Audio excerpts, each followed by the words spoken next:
Gopijanavalabha Girivardhari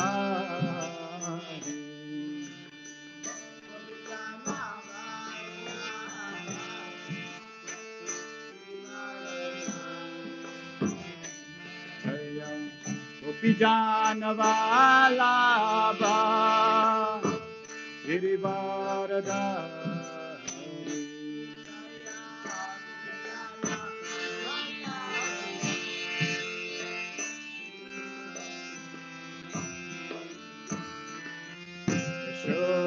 Yashodanandana Rajajaranandana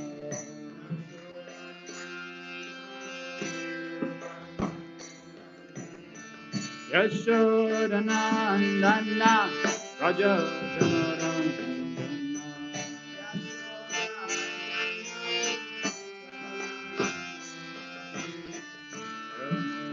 Nativa Vanachari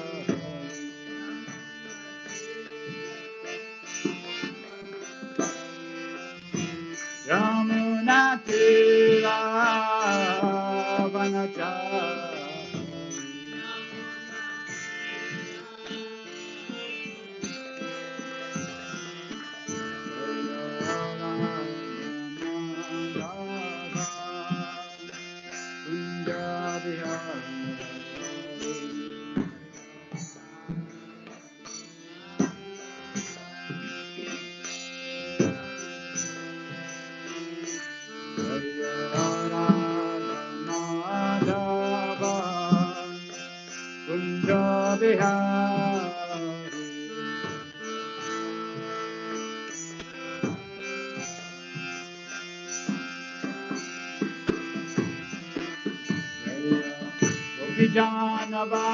Vijanavalabha Girivardhari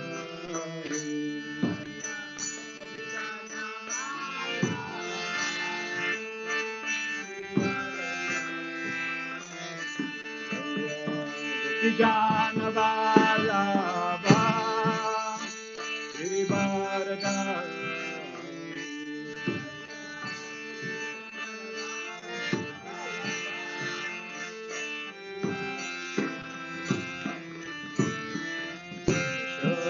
Shodanandana Rajajaranandana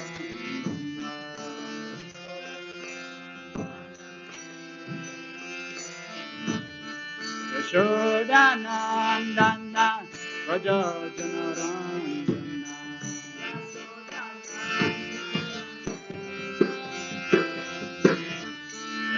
Nativa Vanachari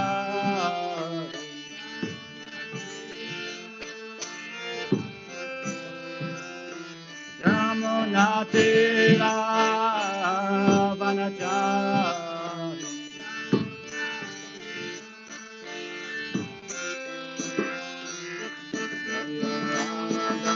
Madhava Kunjavihari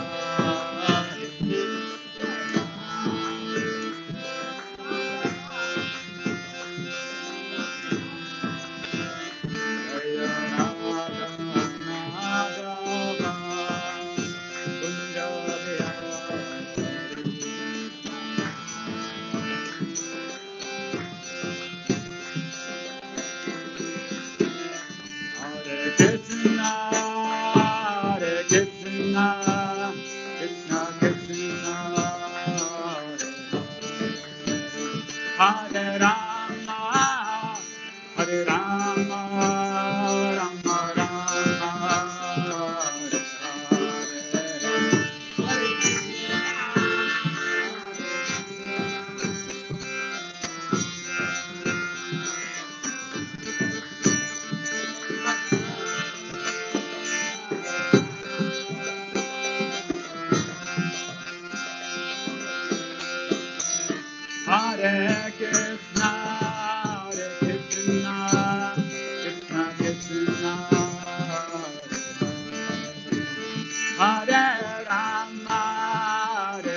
Krishna, Hare Krishna, Krishna Krishna, Hare Hare, Hare Rama, Hare Rama, Rama Rama, Hare Hare.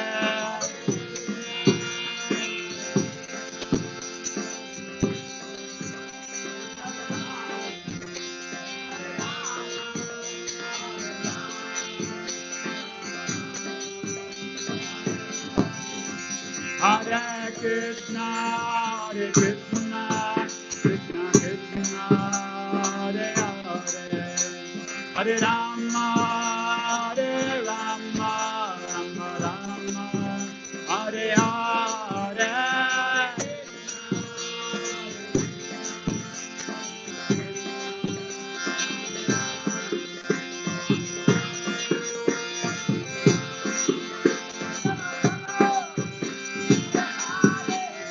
Hare Krishna, Hare Krishna, Krishna Krishna, Hare Hare, Hare Rama, Hare Rama, Rama Rama, Hare Hare.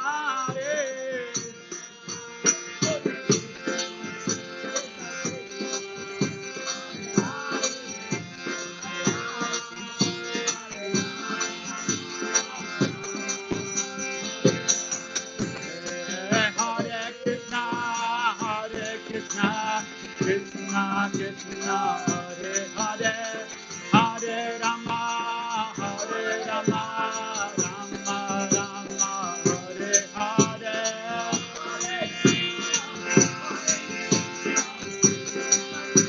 Hare Krishna,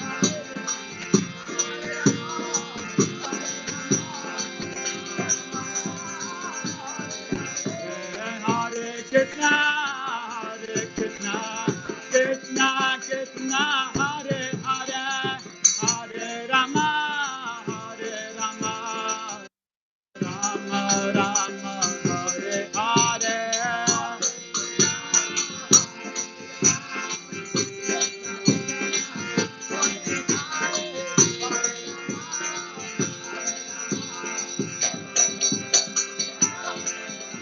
Hare Krishna, Hare Krishna, Krishna Krishna, Hare Hare, Hare Rama, Hare Rama, Rama Rama, Hare Hare.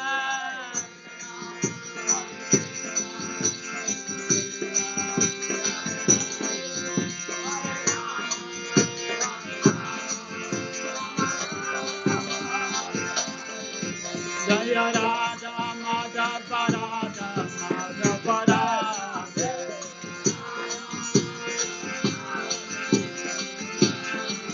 Jaya Radha Samasundara Samasundara.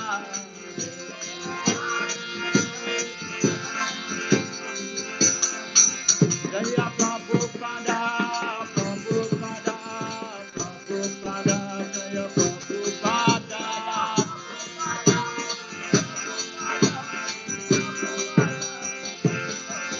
Jaya Jaya Prabhupada Prabhupada Prabhupada Prabhupada.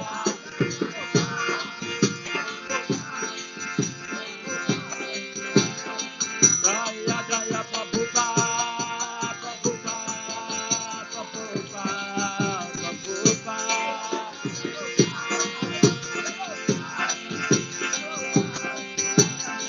Nitya Go Hare Ba, Hare Ba, Hare Ba, Hare Ba.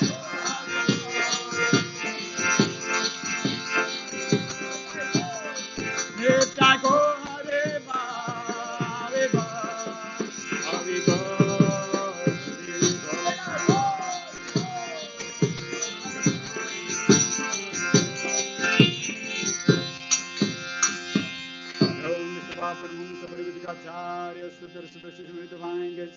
Avachan Bhakti Swami Shri Prabhupada ki jai, Iskan Pamachari Divange Shri Prabhupada ki jai, Yo Vishnu Praham Sabravachacharya Sutra Sudhashi Shri Divange, Shri Bhakti Swami Shri Prabhupada ki jai, Anand Guru Vaishnava ki jai, Namachar Shri Viras Thakur ki jai.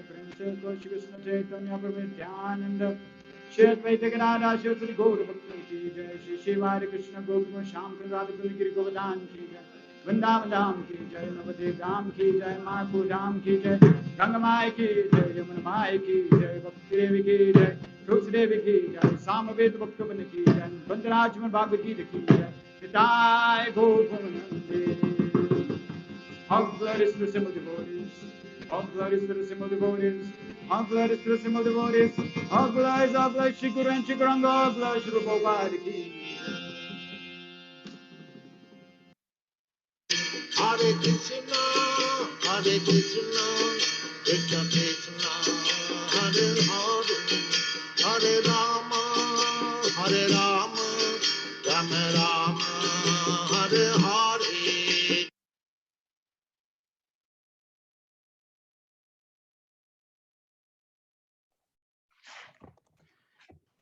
Hare Krishna, and welcome to all the devotees online. Thank you very much for your association and attendance, where we weekly cover Srimad Bhagavatam systematically. Today we are covering Srimad Bhagavatam, Canto 1, Chapter 6, verses 11 to 19, chapter entitled Conversation between Narada and Vyasadeva.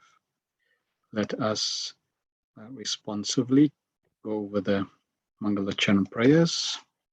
Om Jnanatimirandasya Gyananjana Shalakaya Chakshurunmilitam Yena Tasmai Shri Guruve Namaha Shri Chaitanya Manobhistam Stapitam Yena Bhutale Swayam Rupa Kadamayam Dadati Swapadantikam Vandeham Shri Guru Shri Utaparakamalam Shri Gurun Vaishnavamscha Shri Rupam Sagrajatam Sahagana Ragunatham Tam Vitam Tam Sajivam Sadvaitam Savadutam Parijana Sahitam Krishna Chaitanya Devam Shri Radha Krishna Padan Sahagana Lalita Shri Vishakan Vitamscha He Krishna Karuna Sindhu Dinabandho Jagatpate Gopesha Gopika Kanta Radha Kanta Namastute Tapta Kanchana Gourangi Radhe Vrindavaneshwari Vrishabhanu Sute Devi Pranamami Hari Priya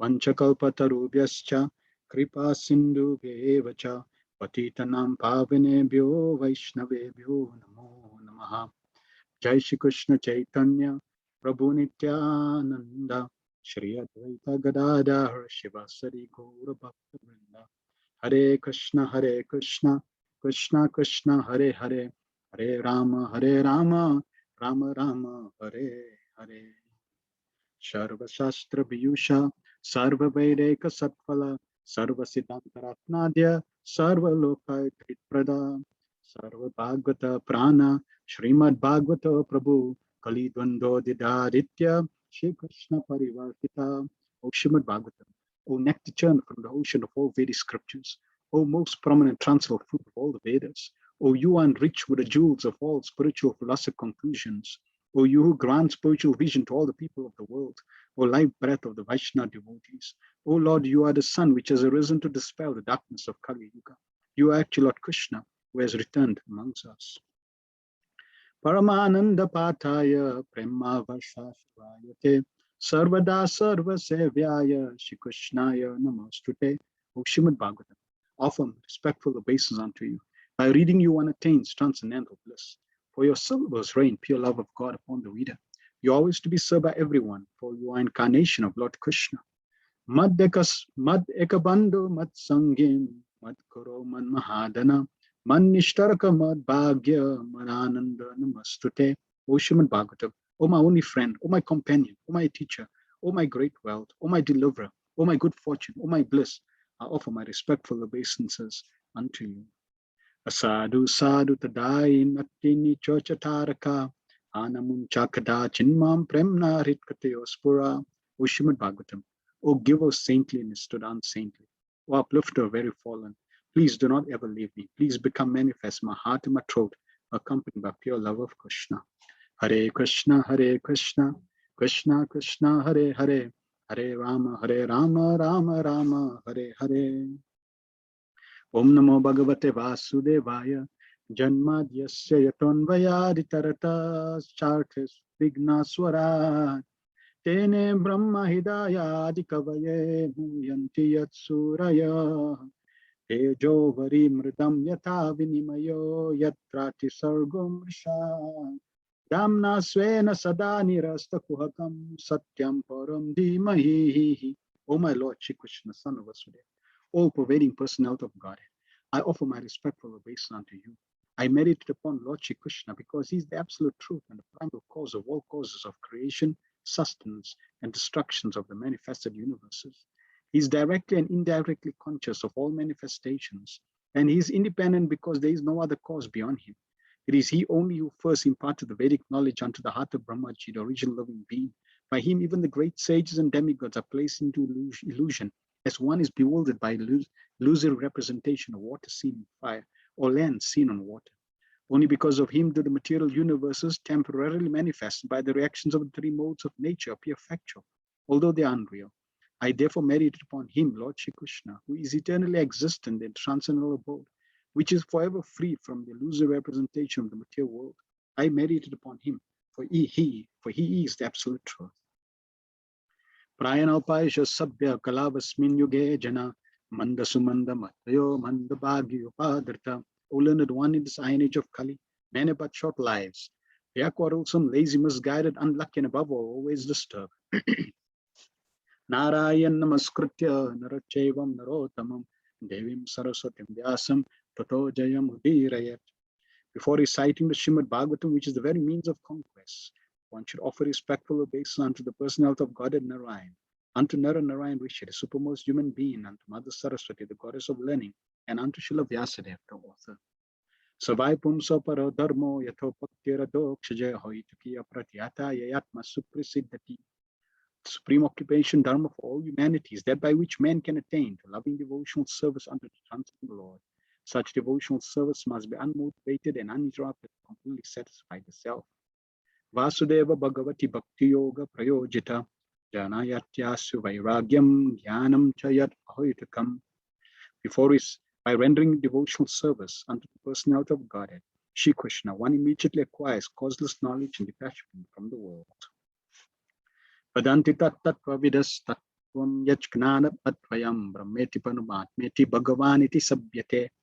Learned transcendentalists who know the absolute truth call this non-dual substance Brahman Paramatma and or Bhagavan.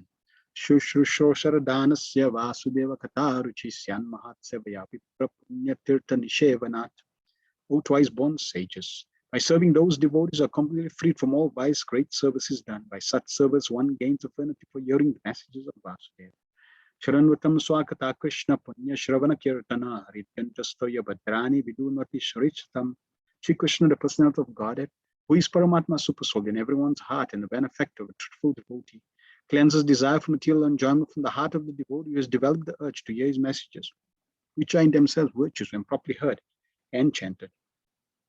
Nastaprayasha Bhadreshu Nityam Bhagavata Sevaya Bhagavati Uttamasloke Bhaktir Bhavati Naishtiki. By regular attendance on the classes on the Bhagavatam and by rendering of service to the pure devotee, all that is troublesome to the heart is almost completely destroyed. And loving service under the personality of Godhead, whose praise or transcendental songs is established as an irrevocable fact. Om Namo Bhagavate Vasudevaya. Om Namo Bhagavate Vasudevaya. Om Namo Bhagavate Vasudevaya. Continuing Srimad Bhagavatam based on the teachings of His Divine Grace A.C. Bhaktivedanta Swami Srila Prabhupada, the founder Acharya of the International Society for Krishna Consciousness. Hare Krishna. So let us cover some feedback that you may have had from last week's session, chapter 6, Canto 1, chapter 6, verses 1 to 10.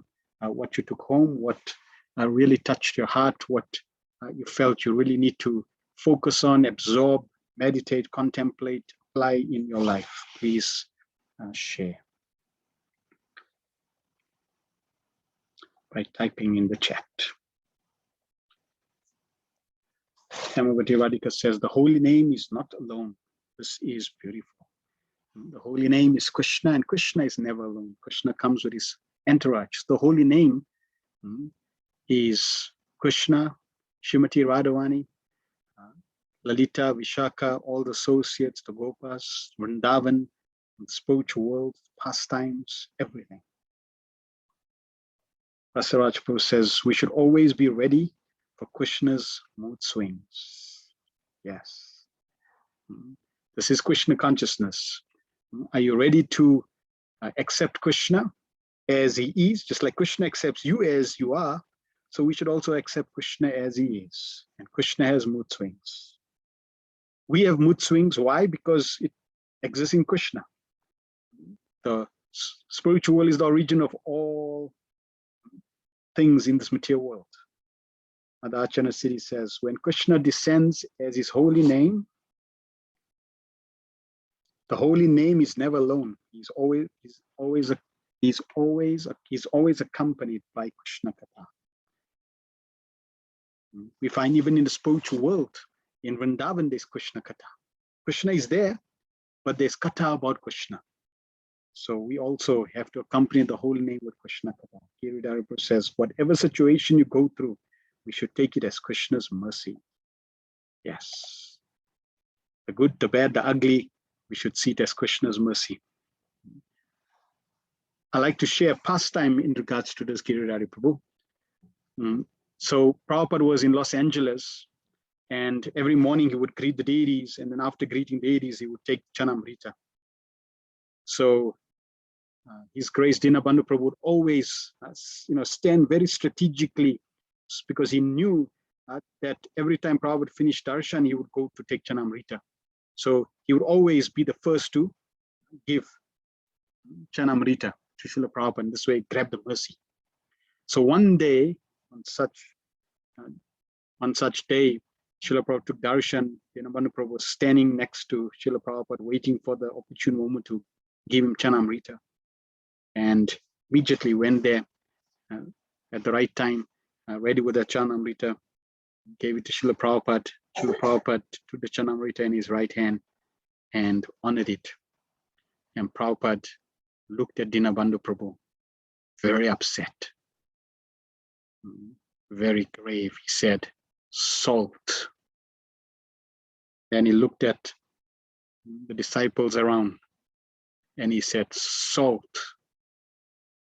And Dinabandhu Prabhu, his heartbeat stopped, because he could see Srila Prabhupada was very upset, and he didn't know what to say.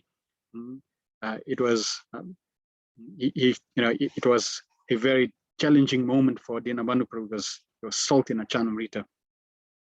Prabhupada sat on the Vyasasan, and immediately Prabhupada said, who did this? And one young Mataji came with, she was fearful, scared. She was obviously serving in the D department, must have done that. And Prabhupada said, who did this?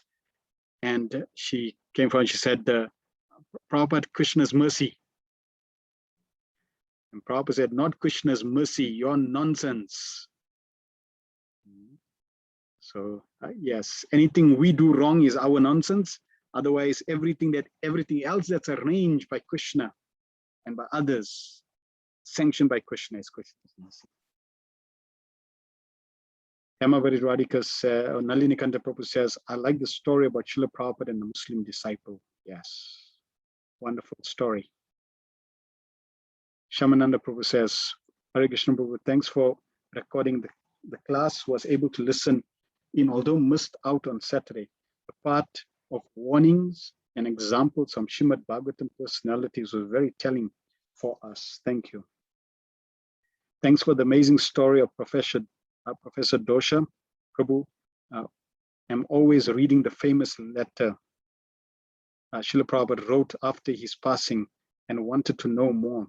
Thank you for the background info on him and his family. Thanks for explaining about Naradji naming in the purport. Thank you very much for catching up the recordings. That is important. We sometimes, as life happens, time becomes challenging, but we should try to keep the pace. Once a week is not too much. We should try to keep the pace. So thank you very much for keeping up. Rasaraj Prabhu, when reversals come out, our real consciousness comes out.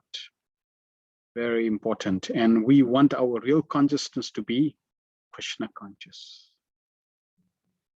Mother Lash, association with Bhakti Vedantas will change our life in a practical, tangible way. It should not become a ritual. And that's the test that we all have right now, because we have association with Srila Prabhupada, A.C. Bhaktivedanta Swami Srila Prabhupada, and his followers, his books, his audios, his lectures, etc. So we have association, and we need to see, am I having this, am I going through the same transformation that Narad Muni is going through? And that many devotees that are described in the Vedas are going through, because it's science. If not, we need to evaluate, we need to become introspective, we need to analyze. Somewhere we are not applying the formula correctly. And we're going to be talking about that formula today. Bafana Prabhu says, chapter 88 of Krishna book explains in detail so nicely the cause of suffering of a devotee by the Lord, karmi's suffering caused by Lord Shiva. Interestingly, the discussion on Krishna being rich while his devotees suffer, and contrary to Lord Shiva in the suffering mode, while those that worship Lord Shiva being rich. Yes, in that section, in fact, Yudhishthira Maharaj inquires from Narad Muni, why is it like this? And Narad Muni describes, because in his own life, he's gone through it, he's realized, and he accepted the situation where his mother was killed by Krishna's arrangement.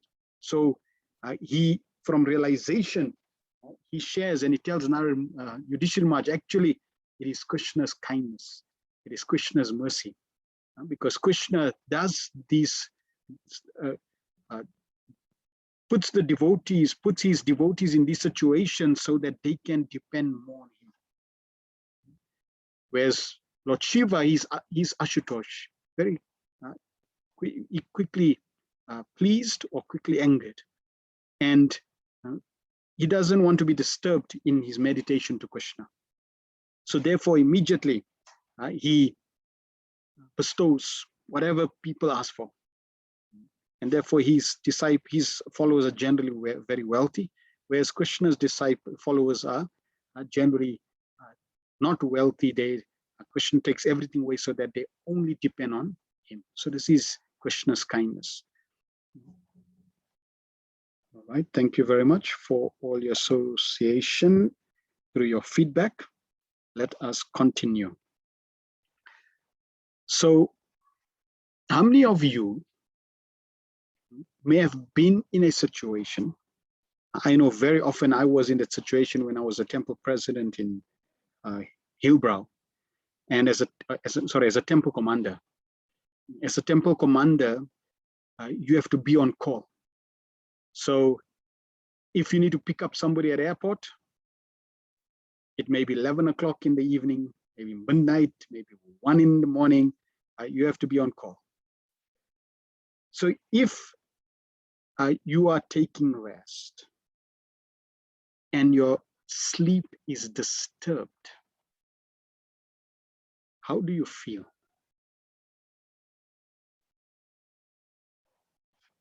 You are taking rest, nice and cozy, and it may even be winter, and your sleep is disturbed, you need to get out of bed. How do you feel? Madhachanistri says, irritating, annoyed. Shamananda Prabhu says, and even though you have to do something for your loved ones, it's like, oh no. Because why? We love our sleep. Consider, yes, Hemavati says, depends why. If the spiritual master calls, oh, then you ecstatic, no doubt. Or if there is some service and you deprive of sleep, it's ecstatic. But generally, people will become frustrated, will become irritated, will become annoyed because they love sleeping. And sleep is an important activity in the material world. Rejuvenates the body. But consider Srila Prabhupada, His Holiness Ramapad Swami shares this pastime when he joined New York, 1971, and in 1972 he was like the temple commander there. And as a temple commander, he had the opportunity to be with Srila Prabhupada practically throughout the day. So he would see how Srila Prabhupada's activities, or what Prabhupada's activities were. And he noticed that Prabhupada would go 8 o'clock, Prabhupada would take rest, lights out. And at 10 o'clock, he would be standing there in front of Srila Prabhupada's room, and I would see Srila Prabhupada's light come on at 10 o'clock. Prabhupada would play some bhajans on the harmonium. Then Prabhupada would go to the bathroom, freshen up, and then Prabhupada would start dictating his Bhaktivedanta purports throughout the night till Mangalarti. And he noticed when Srila Prabhupada would start dictating, Prabhupada would dictate a sentence and chant Hare Krishna, Krishna Krishna, Hare Hare, Hare Rama, Rama Rama, Hare Hare. And then translate the next sentence. Hare Krishna, Krishna Krishna, Hare Hare, Hare Rama, Rama Rama, Hare Hare. And this is how Srila Prabhupada translated many of the Bhaktivedanta purports.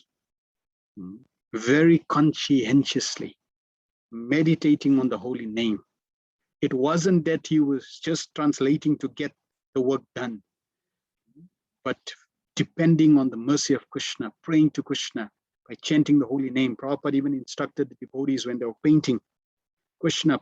They wrote to Srila Prabhupada and told Prabhupada, we don't know Krishna, we don't know how to paint Krishna. It's like we in so much anxiety and we don't want to displease you. And Prabhupada said that's a very good mood. You can hold your paintbrush and each time you brush, you chant Hare Krishna, depend on Krishna, and then do the next stroke. And in this way, just chant and brush, chant and brush. So Prabhupada did this even with translating. He sacrificed his sleep to translate with such care, attention, and devotion for you and me, so that we would get these Bhaktivedanta purports.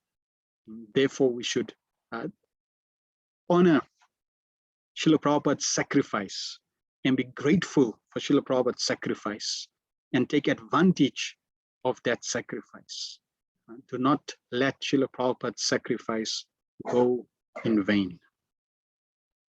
So we are covering chapter 6, conversation with Narad and Vyasadeva, 11 to 19, Narad's life, meditation, and the vision of the Lord. 2 sections.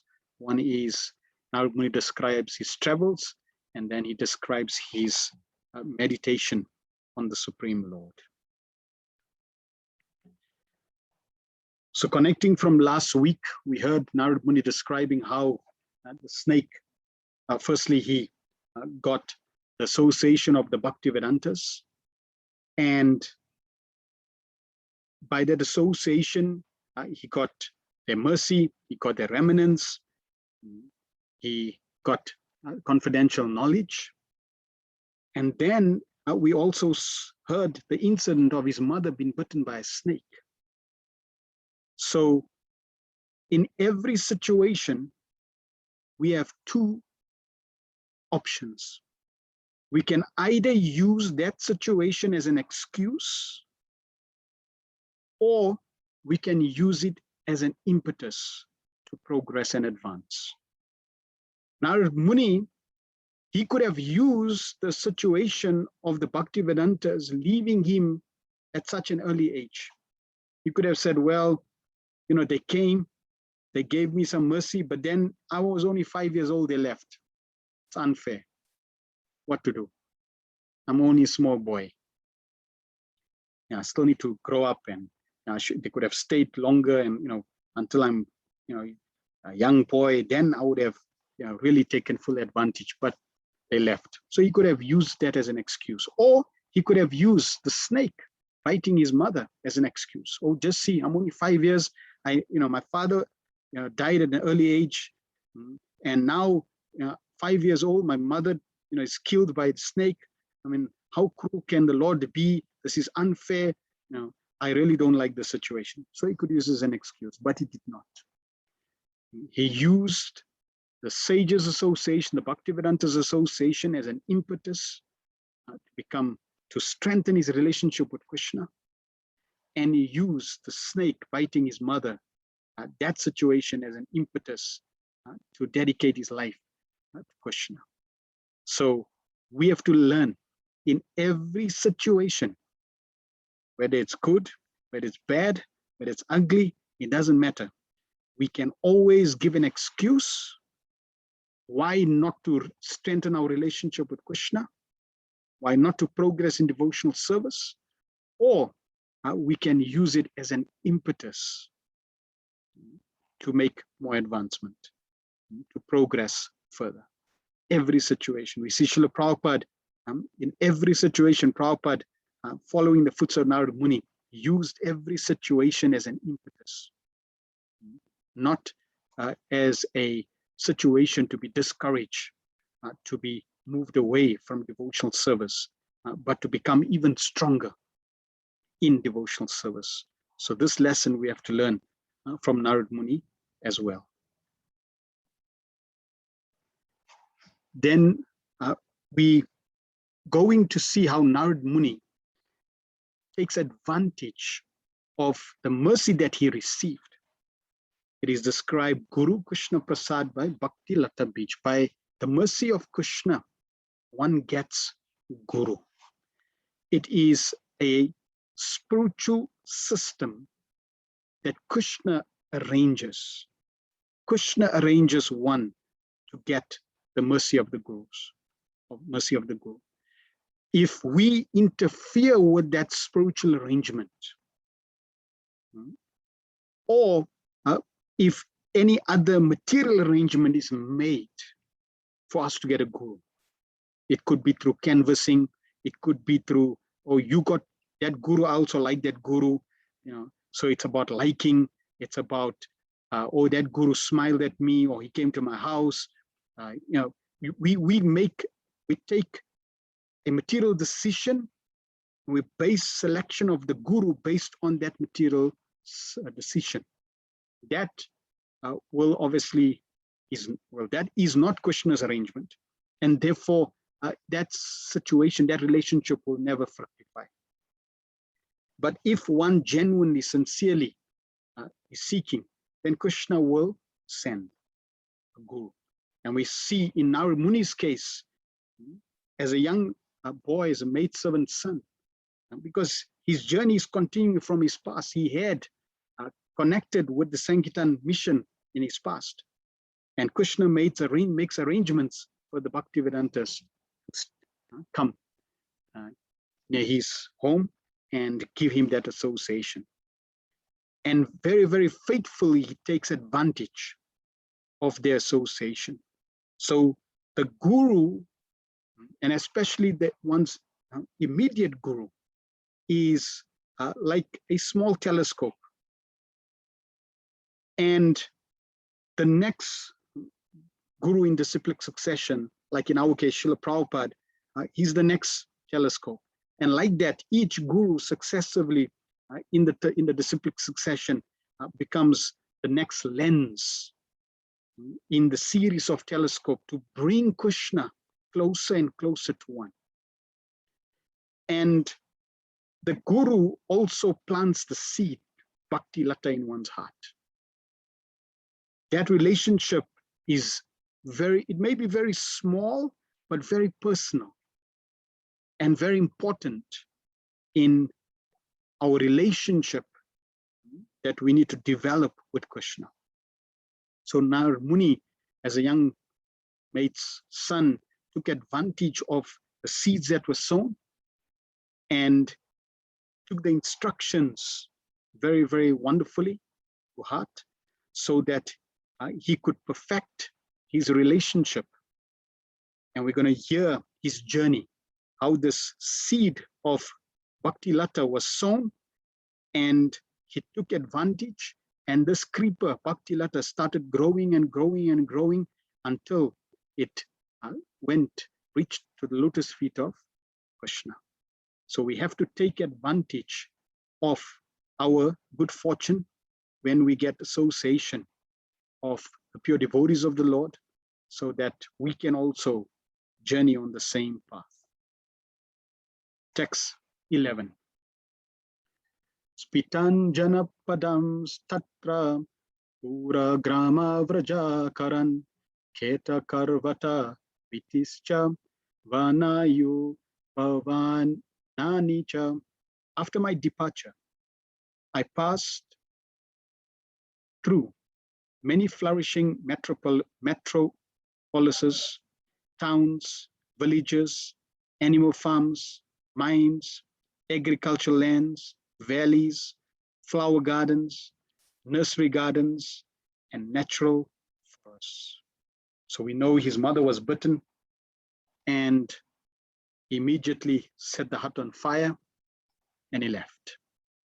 Took full advantage of that situation, because if his mother was not killed, then Narad Muni, because of the affectionate bond between him and his mother, he would have never had the opportunity to fully surrender to Krishna. It would have become an obstacle.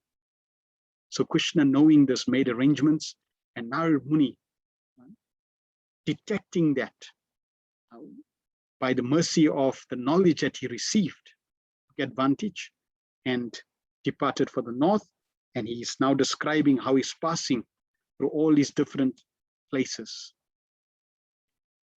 Prabhupada in the purport says, man's activities in agriculture, mining, farming, industries, gardening, etc. were all on the same scale as they are now, even previously to the present creation. And the same activities will remain as they are, even in the next creation. After many hundreds of millions of years, one creation is started by the law of nature, and the history of the universe repeats itself practically in the same way. So this is a very, very important point. What we're going through is not new. Oh, just see, we got a new invention, cell phones. Oh, we got new invention, AI. No. Just as agriculture, mining, farming, industry, gardening has been there, the same in every creation, creation after creation, every experience, everything that one goes through in creation is a cycle. It repeats itself. So what we also experiencing in this material world is basically a repetition. We've gone through it again and again and again, called chewing the chewed.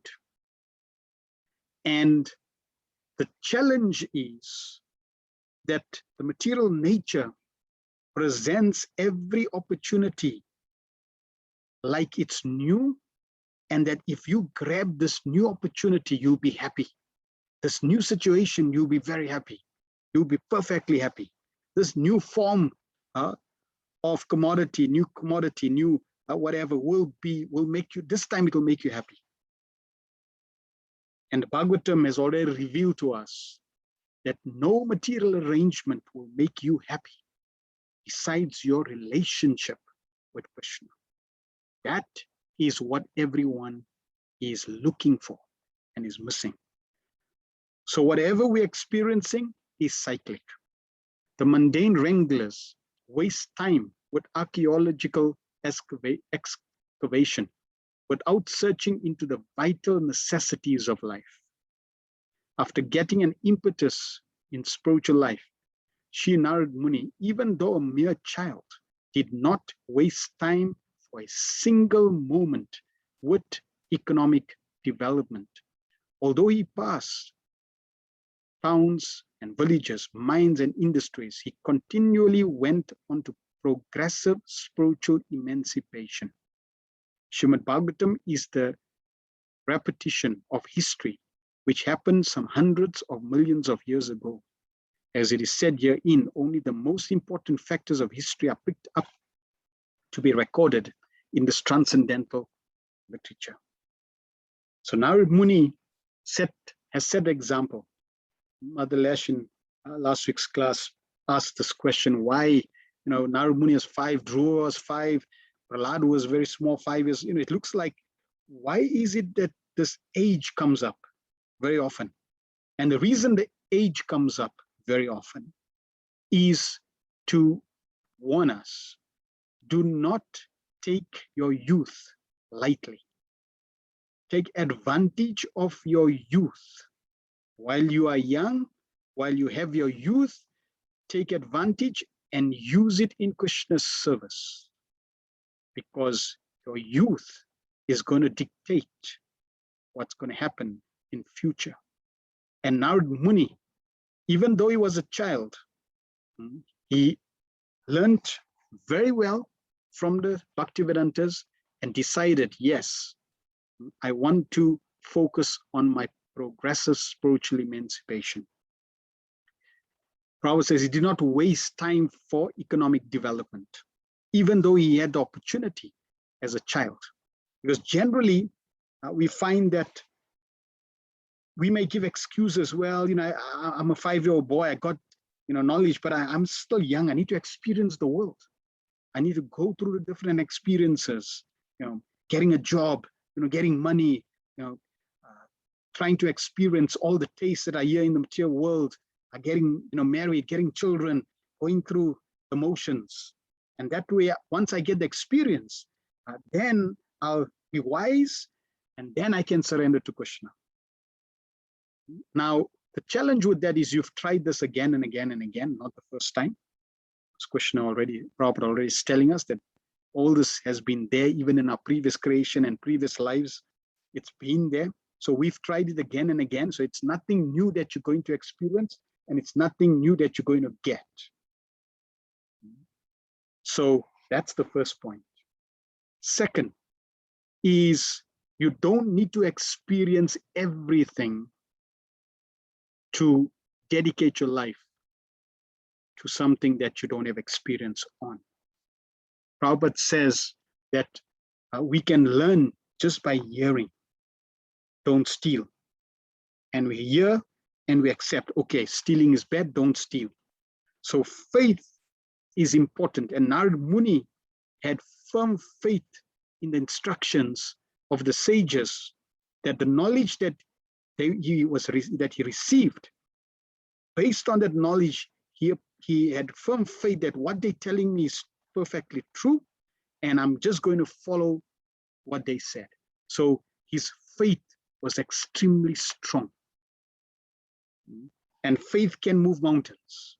That trust that he had in their instructions is what made Narad Muni successful. So if we want to achieve success, we need to trust Srila Prabhupada's instructions. We need to trust Srila Prabhupada. Have faith in what Srila Prabhupada has said.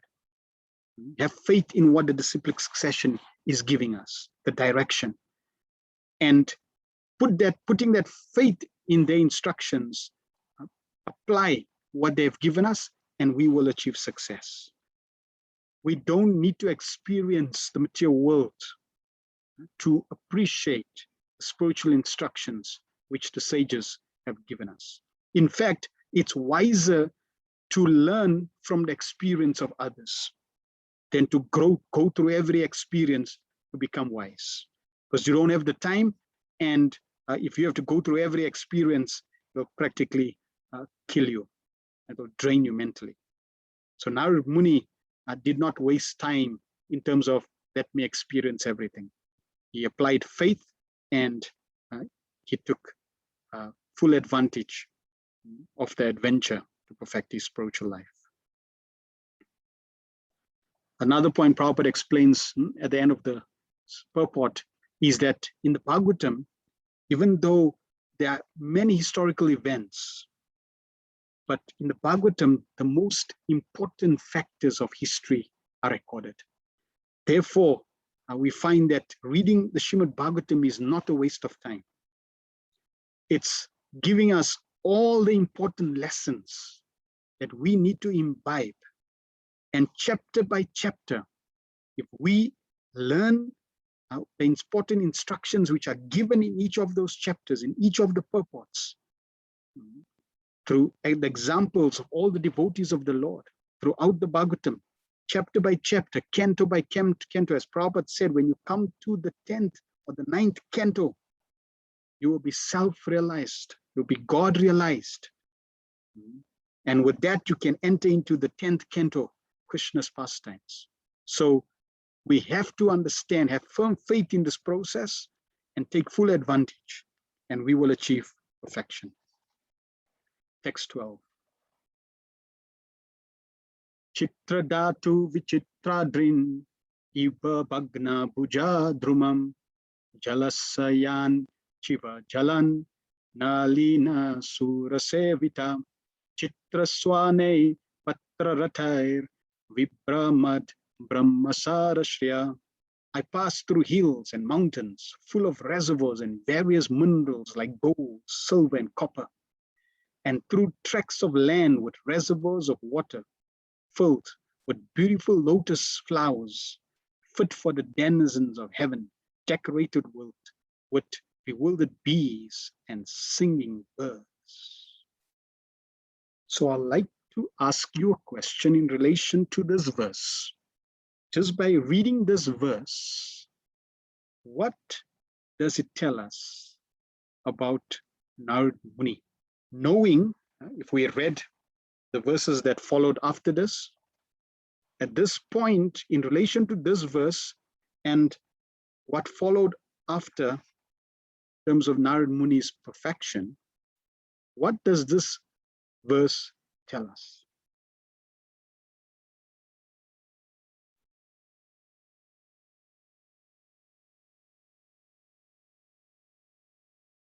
What does this verse tell us?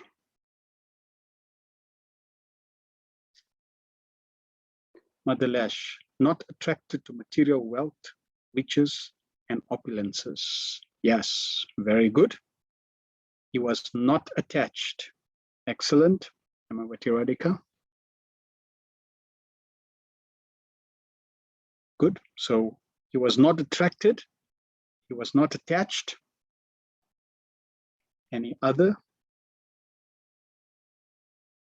points that come or thoughts that come to your consciousness when you read this? Because consider, he's 5 years old. He was searching for the sages in the forest. Good. So he wasn't, the gold, silver, and copper wasn't his focus. It tells us it wasn't easy, but at the end, he became stronger and highly focused on the vision of his realization. Good. He was determined. Excellent. Yes, he was determined. He was not attached.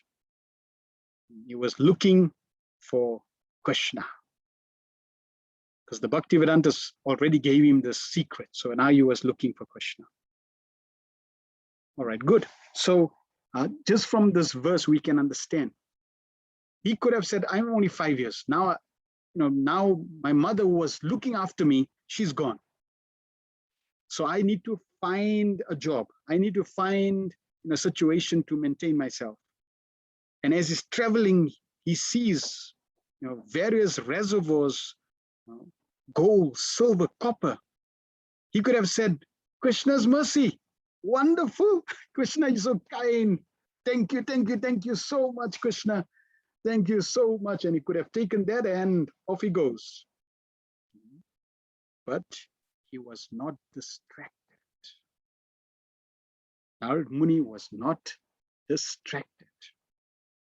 He was focused on his practice, on the instructions given to him. The sages naturally gave him specific instructions. We are given specific instructions, like, for example, chanting. He was given specific instructions for his sadhana. We are given specific instructions for our sadhana. We do not want to be distracted. Sri Mahaprabhu in the 4th verse of Shashastika says, Na dhanam, na janam, na sundarim, kavitam va jagadishekamaye, ama janmani janmanishware, bhavatad bhaktir ahayutikitvahi. Almighty Lord, I have no desire to accumulate wealth, nor to enjoy a beautiful woman, nor do I want any number of followers.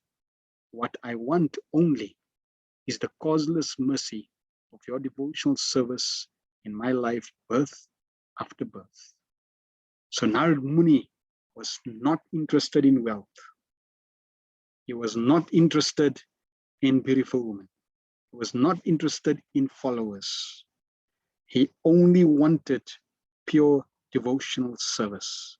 So he was focused. His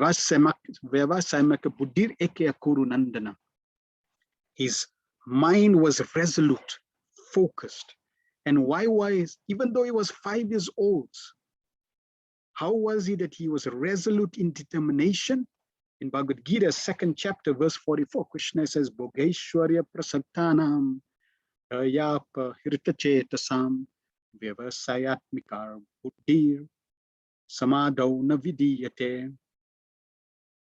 In the minds of those who are too attached to sense enjoyment and material opulence, Bhogeshwarya prasaktana, and who are bewildered by such things, their chitta, their consciousness their mind becomes agitated by these things. Then Vivasayatmika Buddhir, the resolute determination for devotional service to the Supreme Lord does not take place. Samadho navidite. They cannot enter into samadhi. They cannot focus. So very, very important lesson. Narad Muni, and he's only 5 years. You can distract a child. You bring a nice teddy bear to a child, immediately the child gets distracted. You bring a nice sweet lollipop to a child gets distracted. So children's mind is very fickle. You can distract them very easily. Narad Muni had taken the instructions of the Bhaktivedanta to heart. He took full advantage of their mercy. Their mercy was very powerful. And in this way, even though there were so many choices for Narad Muni to be distracted, he was resolute, he was focused, he was convinced. He knew exactly what he wanted. We need to be convinced to that degree, not to be distracted by wealth, by women, by followers, by prestige, by anything else in this material world, because they can be unlimited distractions. And Maya knows the distractions in your heart better than you. So she will raise all the distractions to deviate you. And we need to be focused. If we want the result that Narad Muni achieved, and we're going to hear about that beautiful result. If we want that same result, then let us contemplate, meditate, pray to Narad Muni's lotus feet. Just as you were focused, you were not distracted. Please bless me that we may also not be distracted. We may also follow in your footsteps and be fully focused, fully absorbed in fulfilling the instructions that you received. Let us also be fully absorbed in the instructions Prabhupada has given us so that we can achieve the same blessings that you achieve. Text 13. Nala Venu Sharastamba Kusha Kichaka Gavaram Eka Eva Tiyato Aham Atraksham Vipinamahat Goram Pratibhayakaram Vyalo Lukka Shivajjiram. I then passed alone through many forests of rushes, bamboo, reeds, sharp grass, weeds, and caves, which were very difficult to go through alone. I visited deep, dark, and dangerous, fearful forests, which were the play yards of snakes, owls, and jackals. So now, compared to the previous verse, which were for distractions, what does this verse reveal about Narad Muni's quality or qualities? Hemavati Radhika says, yes, fearless. He was fearless. Even though he, as a 5-year-old, he may have been fearful, but the instructions kept him going. That, yes, even though I may be fearful, even though the situations, I'm not going to give up. So he was focused. He was undisturbed. He was determined in his Krishna consciousness. The obstacles did not deter him. Wonderful. So we may also have many obstacles that will block our path. Many reasons to be disturbed. Many fearful situations. Narad Muni had to go through, sharp grass, weeds, caves, right? Dark and dangerous, fearful forests. He was purposeful in his goal. He was convinced of his goal. He knew what he needs to do, and all the variables that were presented to him were not show or stop. They were not show blockers. They did not stop his focus, his purpose, his goal. We may not have to go through forests, and we may not have to, see snakes and owls and jackals, but we may have to go through, riots and wars and pandemics. Right? We may have to go through our own economic situations, crashes, etc. The question is, no matter what situation we go through, we need to be focused, following Narad Muni's example. Prabhupada in the purport says, it is the duty of the mendicant, Parivrajikacharya, to experience all varieties of God's creation by traveling alone through all forests, hills, towns, and villages, etc. So why is it important for them? To gain faith in God and strength of mind, as well as to enlighten the inhabitants with the message of Godhead. So one is to gain faith, to depend on Krishna, to get a stronger mind, and also to share, to give Krishna consciousness to others. A sannyasi is duty bound to take all these risks without fear.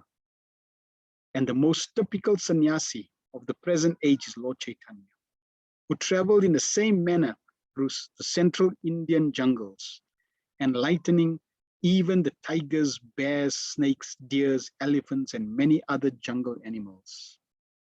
In this age of Kali, sannyasi is forbidden for ordinary men. One who changes his dress to make propaganda is a different man from the original ideal sannyasi.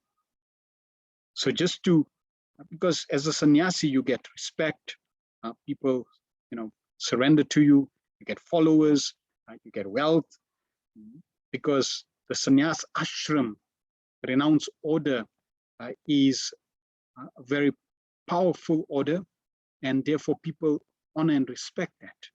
But if one just changes the dress and not the consciousness, not the attitude, then Prabhupada says there is a different man. One should, however, take the vow to stop social intercourse completely and devote life exclusively to the service of the Lord. This is real sannyas. The change of dress is only a formality.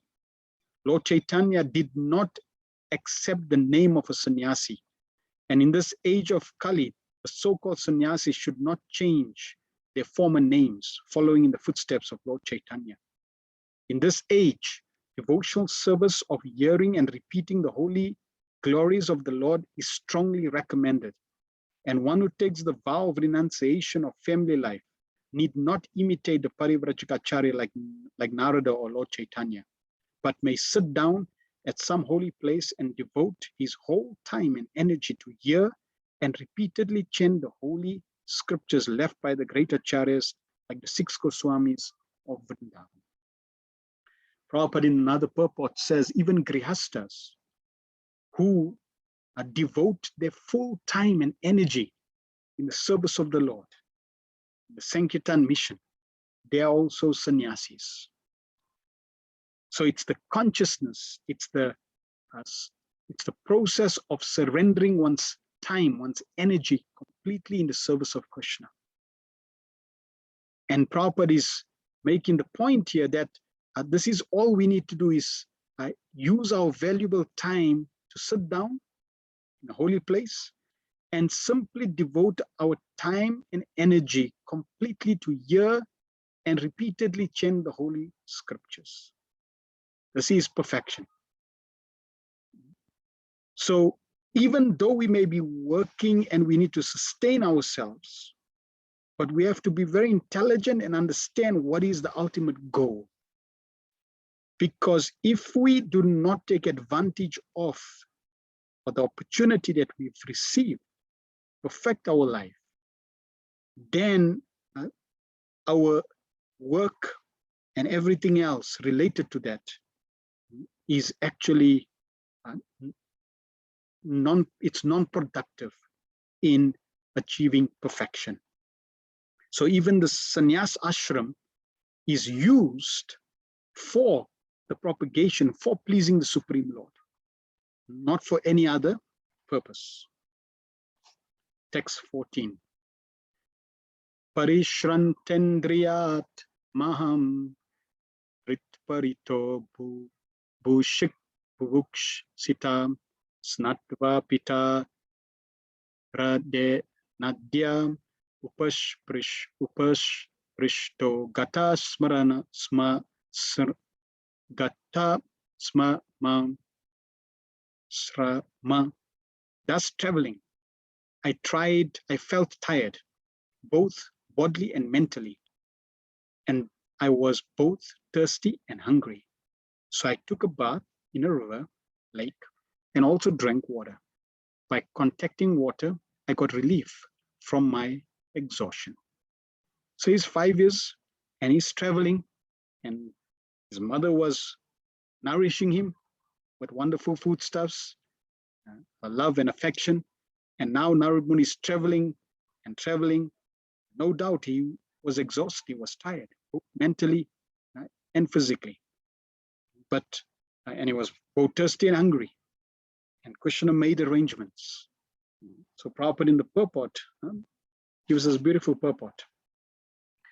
A traveling mendicant can meet the needs of body, namely thirst and hunger, by the gifts of nature without being a beggar at the doors of the householders.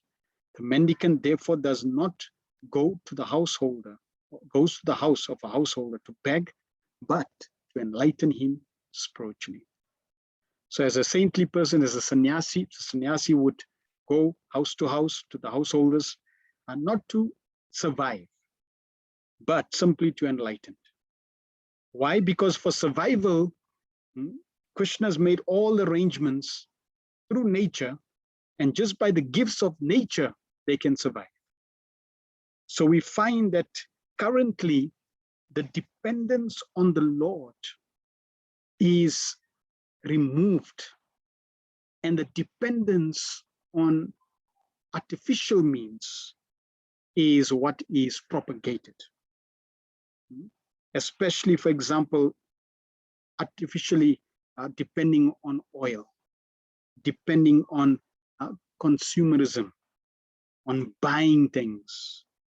When we move in this direction, it's removing us from the principle of depending on the Lord, depending on each other, depending on nature, depending on, as Prabhupada said, the land and the cows.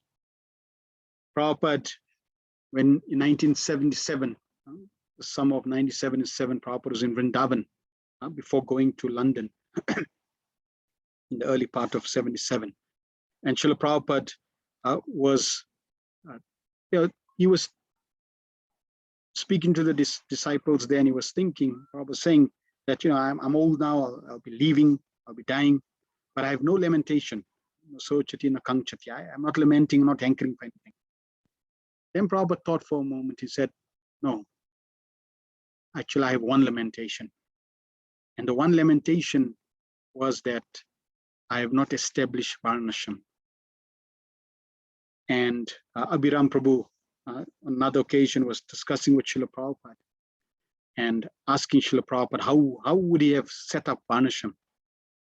And Prabhupada said, I would go to Gita Nagari, sit there on the land and teach you how to live off the land and the cows.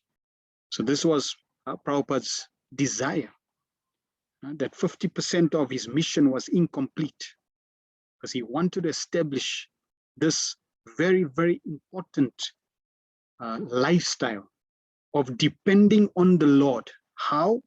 Through land and the cows. The more we depend on the land and the more we depend on the cows for our survival, it deepens our relationship with the Lord, and we'll be able to practice Krishna consciousness much more easier. So that was Prabhupada's 50% that he did not complete. In the material world, in the modern world, we are depending on the supermarket. We are depending on Pick and Pay and Checkers and all the big malls for all our needs. And this is very artificial, extremely artificial. Firstly, it's not sustainable, and it is artificial. So a true follower or a mendicant, sannyasi, is meant to show how to live off land and cows, how to depend on Krishna. We find in the Varnasham system also, like in India, you find sometimes you go on a street, and if you go, let's say, for example, somebody is a shopkeeper, they sell clothing, for example. You'll find that they'll have one shop sell saris, and then after two shops, there's another sari shop, and then after another two shops, another sari shop. There may be multiple sari shops on the same street. In the modern world, they would think, well, these people, they're foolish. Why do they want to sell saris when there's so many other shops selling saris? They should sell a different product because there's competition. But their consciousness there is not related to competition. Their consciousness is, I'm opening a sari shop. Because that's, and let's say in the Vedic system, they would make their own saris. But wanted us to make our own clothes, build our own houses from the land, everything coming naturally. And if, like in this case, let's say I have ample saris, or I have ample fruit. Let's say I have lots of fruits, so I have a fruit shop. Then somebody else has selling the same fruit. After two, three shops, they're selling the same fruit. So it's the same fruits that have been sold, same saris that have been sold. Why are they opening the same shop? Because it's a question of depending on Krishna. They are depending on Krishna. My Lord, this is what I can sell, and I depend on you to bring customers. And they will depend on Krishna. And sure enough, Krishna will inspire individuals and customers to come because they are depending on Krishna. So like that, our lifestyle is meant to be dependent on the Supreme Lord. Prabhupada, in a morning walk at Chevelot Hills Golf Course, May 15, 1973, Prabhupada was discussing, conversing with the devotees. Prabhupada says, so how long can you cheat people?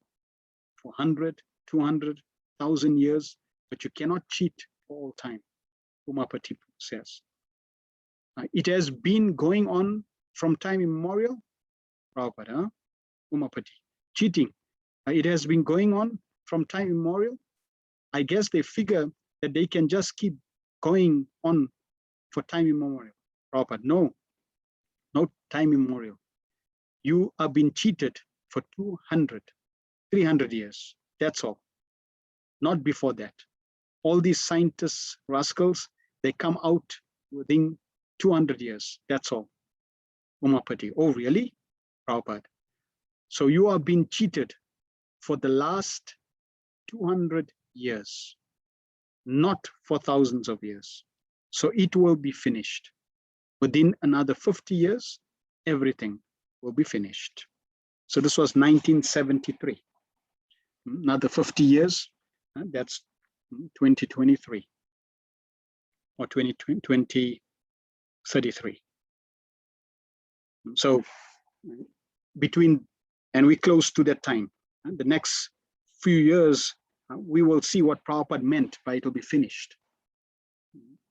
If we are not moving towards living naturally, sustainably off the land, the cows, depending on the Supreme Lord, then yes, we will also have to be purified. And we'll have to see it as Krishna's mercy to purify us in that direction so that we can also learn.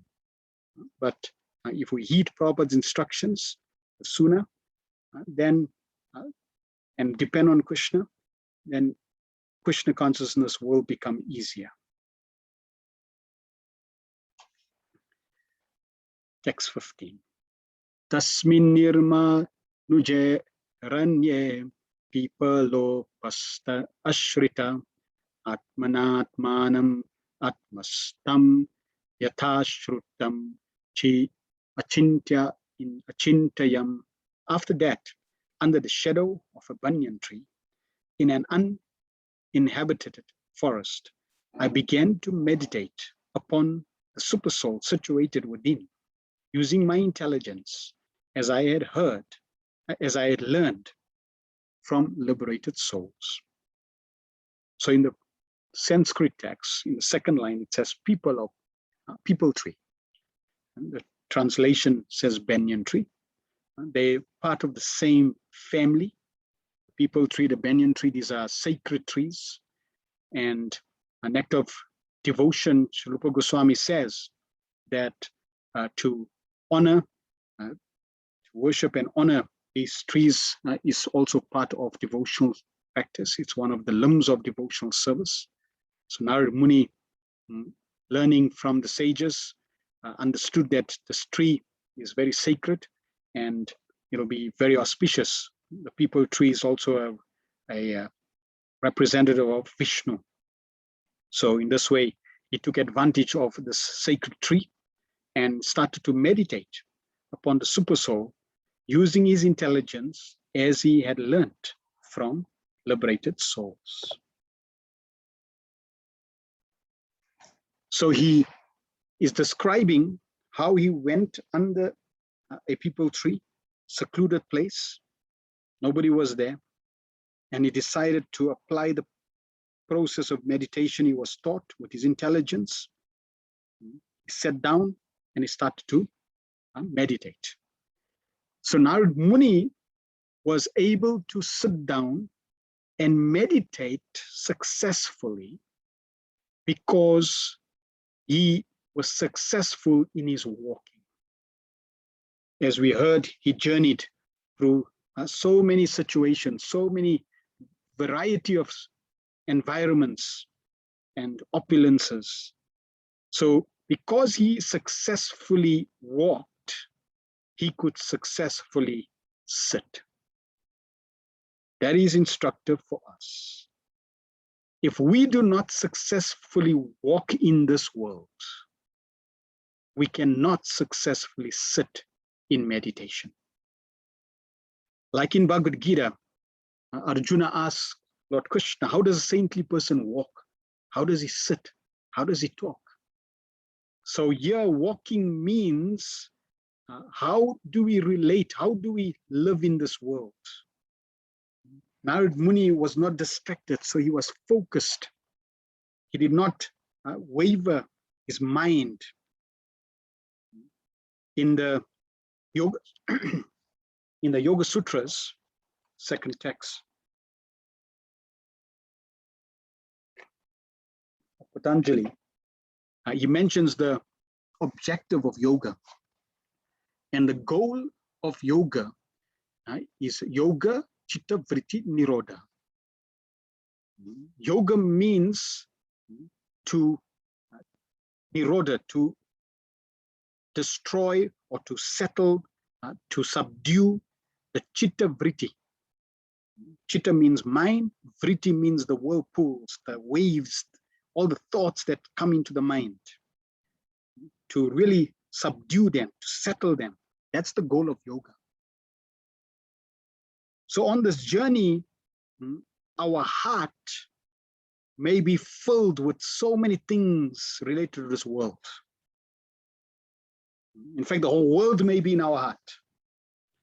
From the previous verse, buying so many things may be in our heart.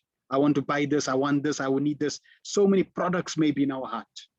So our heart may be distracted with so many vrittis. Our goal is for our heart to be absorbed with bhakti vritti, devotion, love. That should be the objective. That should be the focus. The more we bring Krishna into our heart, the more we're able to sit in meditation.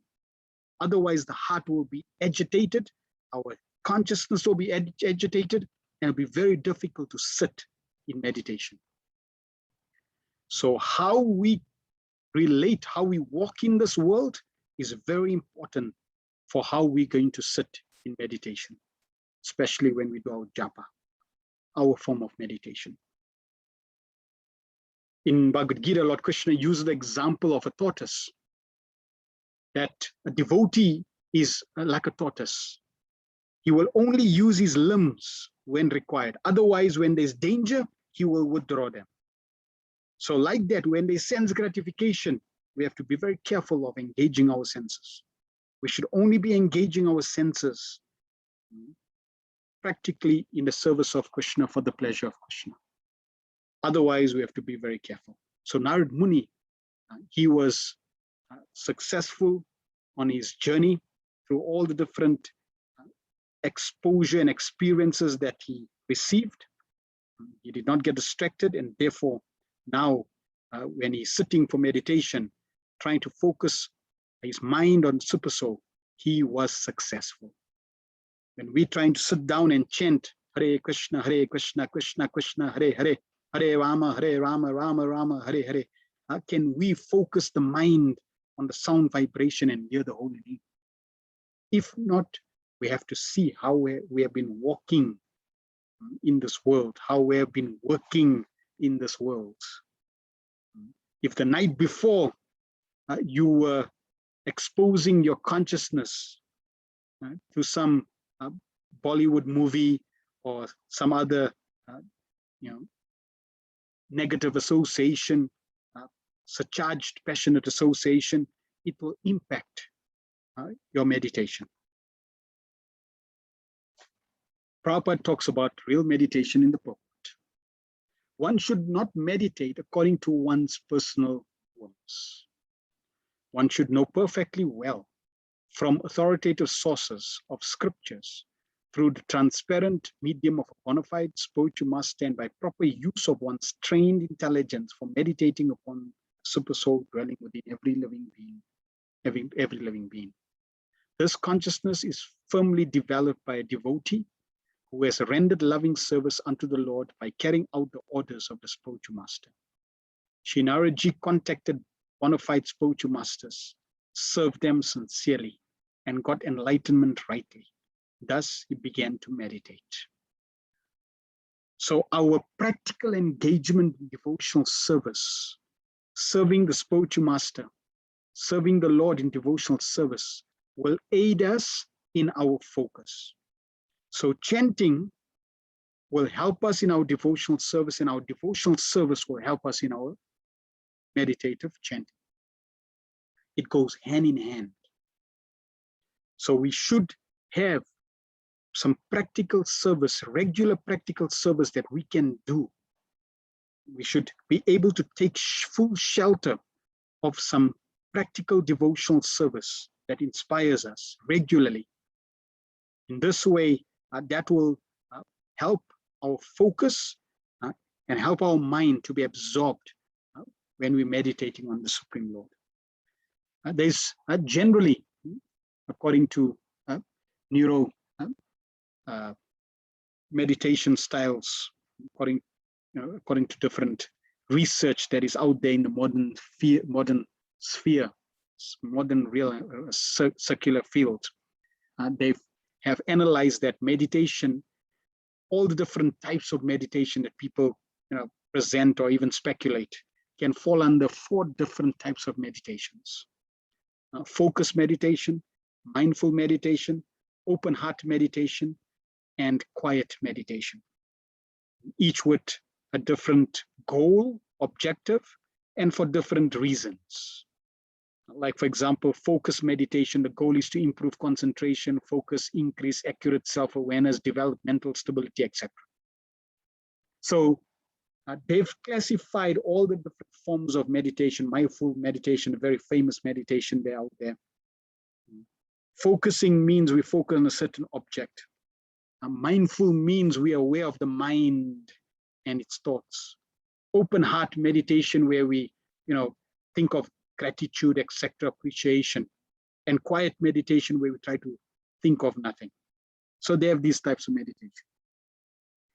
Every one of these forms of meditations or categories of meditations and its different branches of meditations will not satisfy self and will not lead to the desired goal of perfection.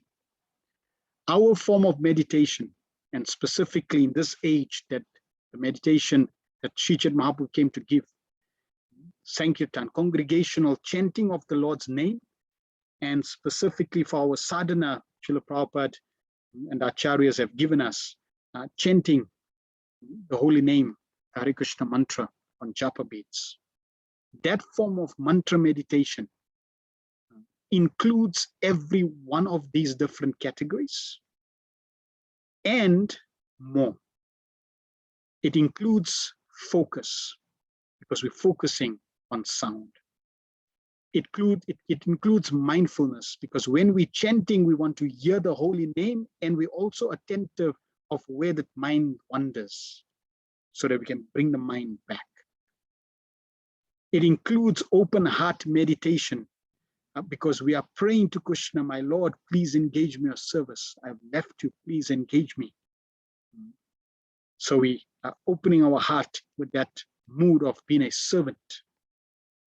We are also involved in quiet meditation, which means we are trying to focus the mind on the holy name, so that all other forms of distraction, external and internal, is subdued by its sound vibration. But more importantly, the mantra of the meditation that we are involved in, mantra meditation, that form of meditation is reciprocal. All other forms of meditation is one way. This form of reciprocal meditation, because Krishna's holy name is non-different from Krishna, it is alive. It is Krishna himself. Therefore, Krishna is fully aware of your desire, your intention, your endeavor, and Krishna in the form of the holy name reciprocates with that effort, that endeavor, that intention. So totally different from every form of mundane type of meditation that exists. And Narad Muni was focused on this form of meditation that he had learned from the Bhaktivedantas. This meditation where the Lord reciprocates with the effort. Okay? And that's the meditation we need to dedicate our life and perfect that form of meditation. Text 16. So now we're going to hear what experience Narad Muni went through as he was perfecting this form of meditation. Dhyayatas charanam bhojam bhava nirjita chetasa okant yashru kala kalakshasya rit asin me shaner hari.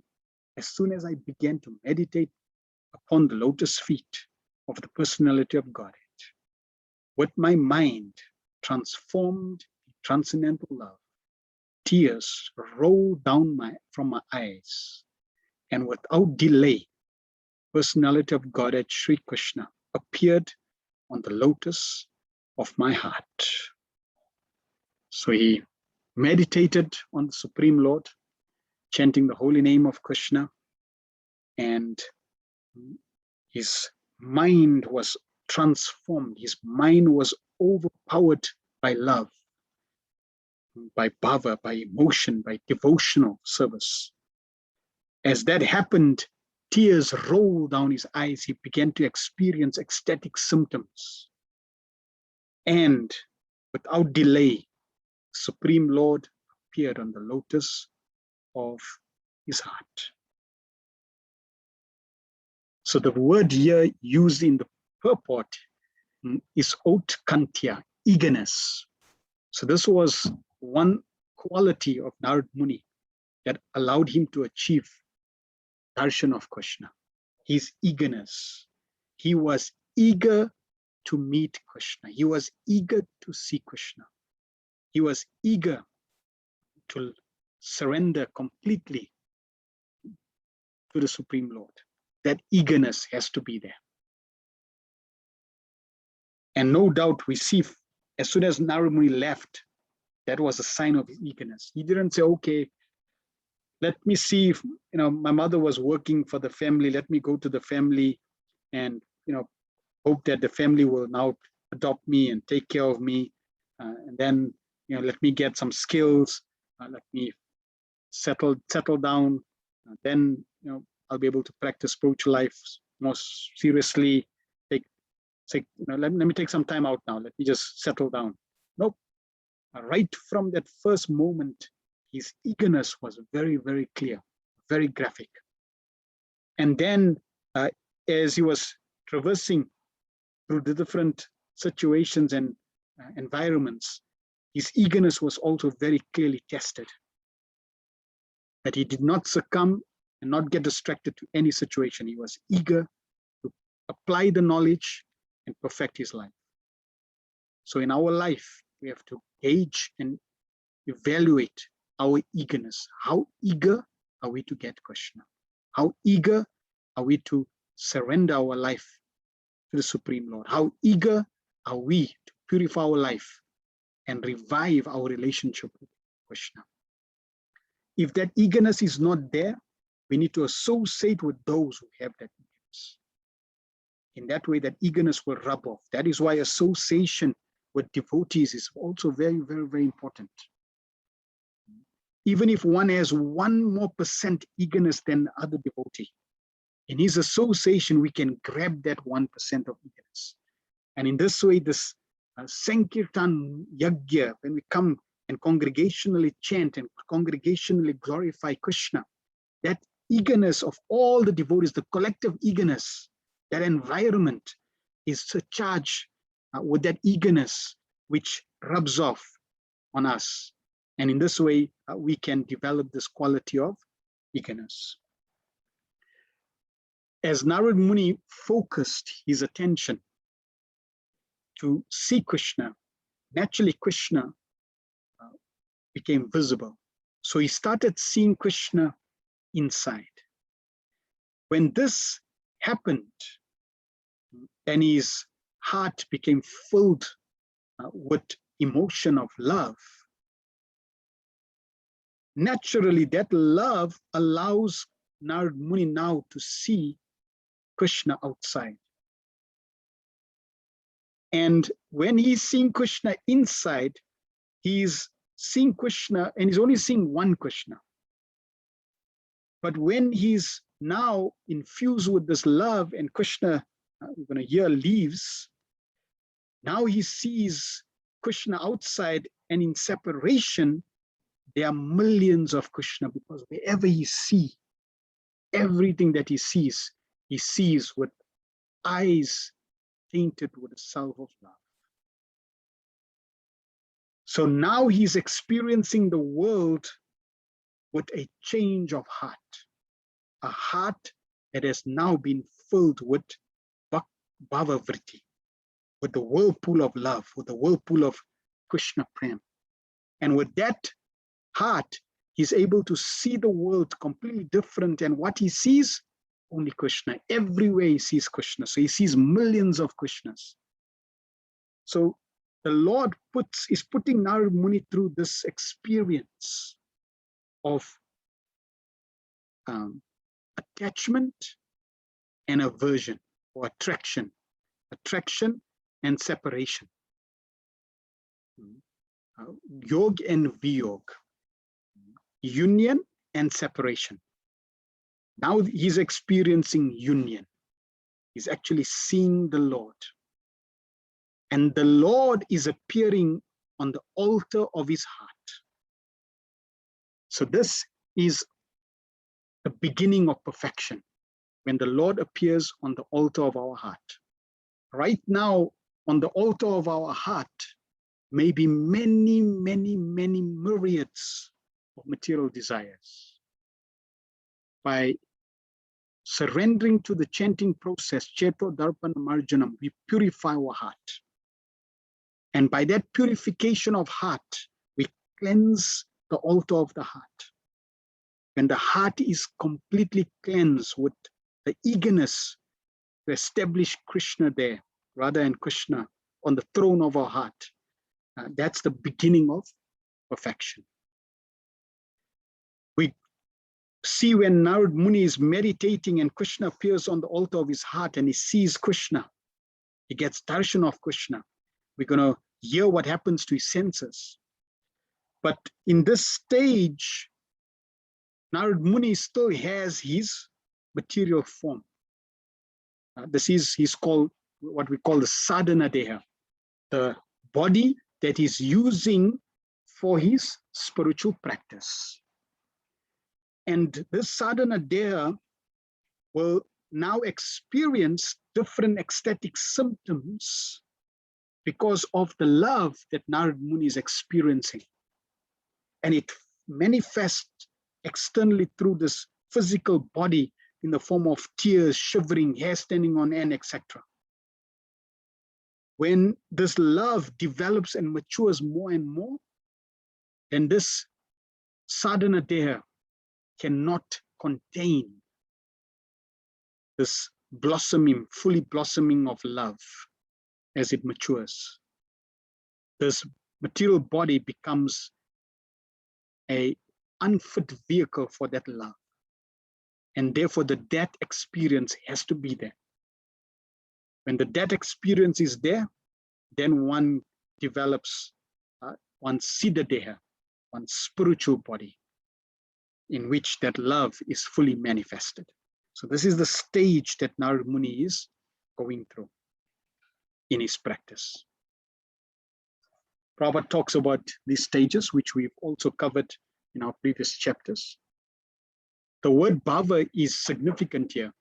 This bhava stage is attained after one has transcendental affection for the Lord. The first initial stage is called Shraddha, or a liking for the Supreme Lord. So the first stage, Shraddha, which we call faith, Prabhupada is saying he's giving a different terminology for this, different understanding, liking for the Lord. You want to be in the service of Krishna. You want to be in the association of devotees. You want to chant the Hare Krishna mantra. You're liking it. Your liking is changing from material to spiritual, from material things to spiritual things. So this transition, this is conducive for our bhakti, our devotional progress. And in order to increase that liking,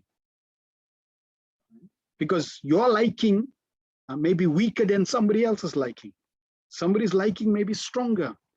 Therefore, in order to increase the liking, one has to associate with the pure devotees of the Lord. The third stage is to practice the prescribed rules and regulations of devotional service. Like Narad Muni is honoring the banyan tree, or worshipping Tulsi, following Mangalarti, worshipping the deities, hearing Srimad Bhagavatam, chanting Hare Krishna. This way, different, going on Sankirtan, different prescribed rules and regulations of devotional service. This will dissipate all sorts of misgivings and remove all personal deficiencies that hamper progress in devotional service. So this is anartha nivritti. When all misgivings and personal deficiencies are removed, there is a standard faith in transcendental matter, and the taste for it increases in greater proportion.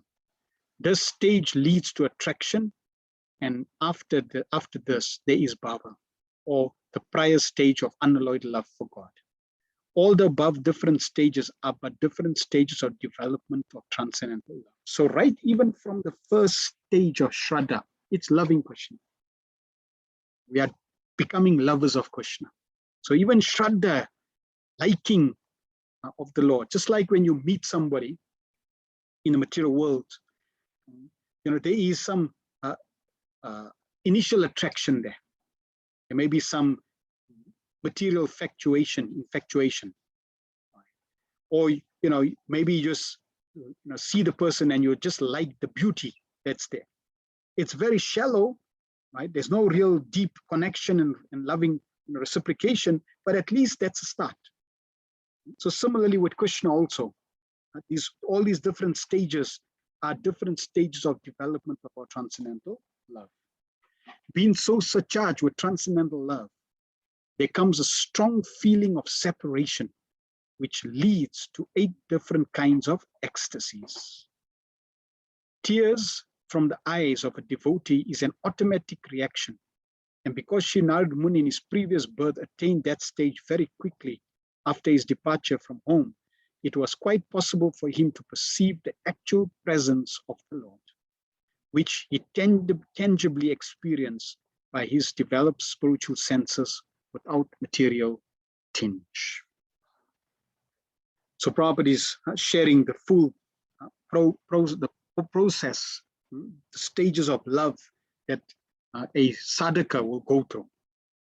And we need to be serious about this process and do what's required with great eagerness and enthusiasm.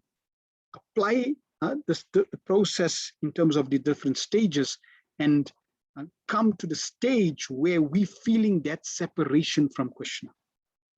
And how is that separation from Krishna, or how will that separation manifest? One is anartha nivritti, which is removing anarthas. But we also have to engage in what we call artha pravritti. Anartha nivritti means anartha, unwanted things needs to be removed. Artha pravritti means we need to include those things which are favorable for us. So in one lecture, Srila Bhaktisiddhanta Saraswati Thakur gave in 1932 at Radhakund. And in this lecture, when he announced that he's going to give a lecture at Radhakund for many days, a lot of people in Vrindavan, a lot of the Babajis heard about the glories of Srila Bhaktisiddhanta Maharaj, that he was a very exalted soul, Vaishnav, very learned, Rasika Vaishnav. And they were very keen on hearing the Rasika, pastimes of Radha and Krishna. So they all gathered for this discourse to hear all the nectarian pastimes of Radha and Krishna. And Srila Bhaktisiddhanta Saraswati Maharaj, he spoke on Srimad Bhagavatam, the first verse, for a few days, and then he started speaking on Sri Shopanishad, focusing on the verse Ishavasyam idam sarvam, emphasizing that we are not in control, we are not controllers, and we're not owners, proprietors of this creation. Krishna, he is the true proprietor, and everything should be used in his service. And those that initially came just to hear Krishna Katha, they were a little disappointed because they didn't want this philosophical discussion. They wanted to hear the glories of Krishna. But Srila Bhaktisiddhanta Maharaj was making the point that first we should qualify, we should purify ourselves. If we don't purify ourselves and just go into Radha and Krishna's glories, we will misunderstand them. That is what Prabhupada also warned us in terms of how we go through the Bhagavatam. We want to systematically go through the purification, the fine-tuning, the philosophy, the tattva, the understanding, the molding of our consciousness and attitude.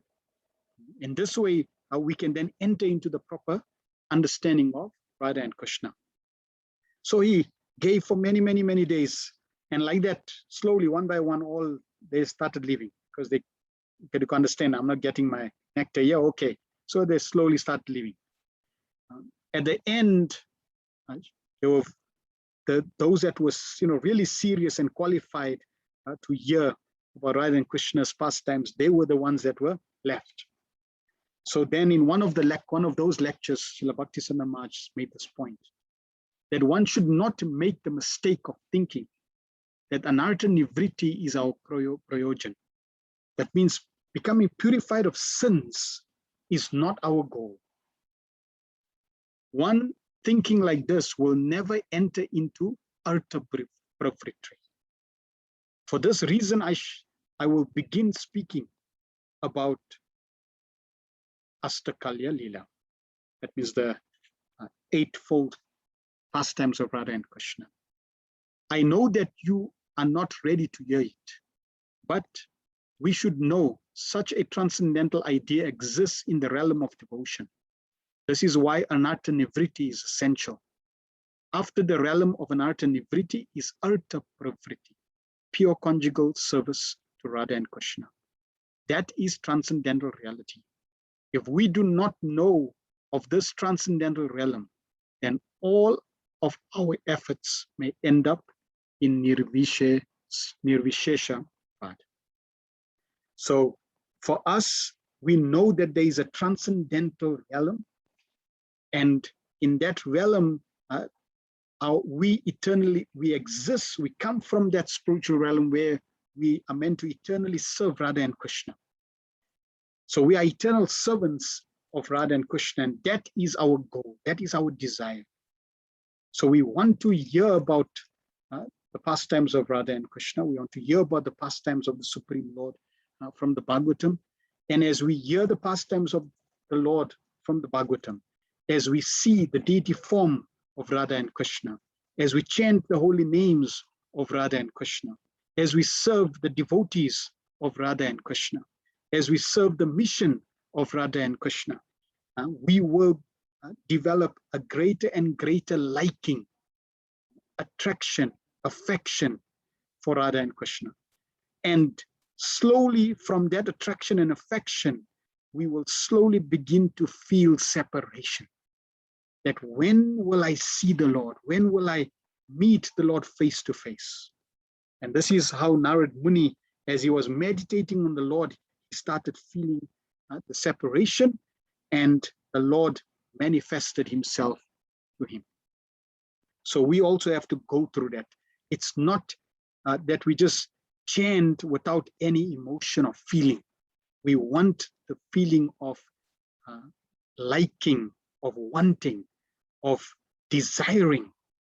That aspiration, that has to be revived, that has to be experienced in one's heart. So text 17, Prematibara nirbina pula kango tinirvritam ananda samplavai Lino na pasyam ubayam mune.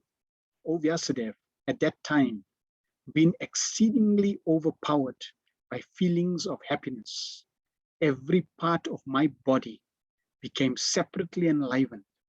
Being absorbed in an ocean of ecstasy, I could see neither myself nor the Lord. Proper in the purport says, spiritual feelings of happiness and intense ecstasies have no mundane comparison. Therefore, it is very difficult to give expression to such feelings. We can just have a glimpse of such ecstasy in the words of Sri Narad Muni. Each and every part of the body or senses has its particular function. After seeing the Lord, all the senses became fully awakened to render service unto the Lord, because in the liberated state, the senses are fully efficient in serving the Lord. As such, in that transcendental ecstasy, it so happened that senses became separately enlivened to serve the Lord. This being so, Narad Muni lost himself in seeing both himself and the Lord simultaneously. So he became completely overwhelmed. When the Lord appeared, all his senses became enlivened. And when all his senses became enlivened, that also means that every single one of his senses could perform the function of every other sense. So, for example, his eyes, could taste Krishna, could smell Krishna, could touch Krishna, could see Krishna. All his limbs became completely enlivened, and they fully served. They became, as far as they're fully efficient in serving the Lord in every possible way. And there was no satiation. There was no stopping. They didn't want to stop, just want to completely absorb in full devotional service with all his senses. And this experience was overwhelming, that Narad Muni practically lost himself in terms of himself and the Lord, because this ecstasy, as we explained in the sadhana deha, this ecstasy of love of Krishna becomes so overpowering that one cannot maintain one's life in this body. So that's the experience that Narad Muni went through. And Prabhupada shares that these experiences are beyond any mundane comparison. Even the highest experience of material pleasure in this material world is totally, completely insignificant compared to the experience that one goes through when one sees Krishna at the stage of bhava. Even as one is progressing towards bhava, the taste that one will experience is beyond comparison. Text 18. Rupam Bhagavato Yattan Mana Kantam Suchapaham Apasyan Saha Sotaste Vaikla Vyad Durmana Iva. The transcendental form of the Lord, as it is, satisfies the mind's desire and at once erase all mental incongruities. Upon losing sight of that form, I suddenly got up, being perturbed, as is usual when one loses that which is desirable. So Narad Muni's focus on the Supreme Lord bore fruit in the form that Krishna, or in the way that Krishna appeared to him. He was able to focus, he was able to see Krishna, experience the form of the Lord. His senses became completely enlivened, and by seeing the form in his heart, his mind's desire was, all his mind's desires completely satisfied, and whatever mental incongruities were there were completely erased. This is what the form of the Lord does. And when that happened, Krishna disappeared from sight. And naturally, we can understand Narad Muni, that was such a shock. It's explained that you only, when you lose something, you appreciate it. So naturally, when Krishna disappeared, that was such a shock because he was experiencing such amazing emotions, seeing the beautiful form of the Lord, and now the Lord disappeared. That was very, very traumatic, and he could experience that loss, which was desirable. Prabhupada in the purport says that the Lord is not formless, is experienced by Narad Muni, but his form is completely different from all forms of material existence. And how is it different? Prabhupada says, for the whole duration of our life, we go see different forms in the material world, but none of them is just apt to satisfy the mind, nor can any one of them vanquish all the perturbances of the mind. So, in fact, the material forms in this material world gives the converse results. Forms in the material world, they will not satisfy, they agitate the mind, and they will create greater perturbances instead of vanquishing all perturbances. These are the special features of the transcendental form of the Lord. And one who has once seen that form is not satisfied with anything else. No form in the material world can any longer satisfy the seer. So here we see, we're getting some forthcoming attractions of why the Lord did this. The Lord, and here we see Narad Muni, a picture where he's seeing the Lord, and then the Lord disappears. Now, because he saw the Lord, no other form in this material world is going to satisfy him.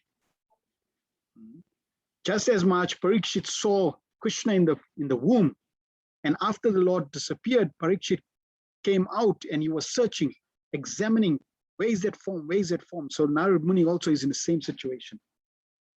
Krishna came to Narad Muni, intensified, gave him that union, intensified his love, and now he's experiencing separation, so that the Lord will allow Narad Muni to intensify his desire even greater.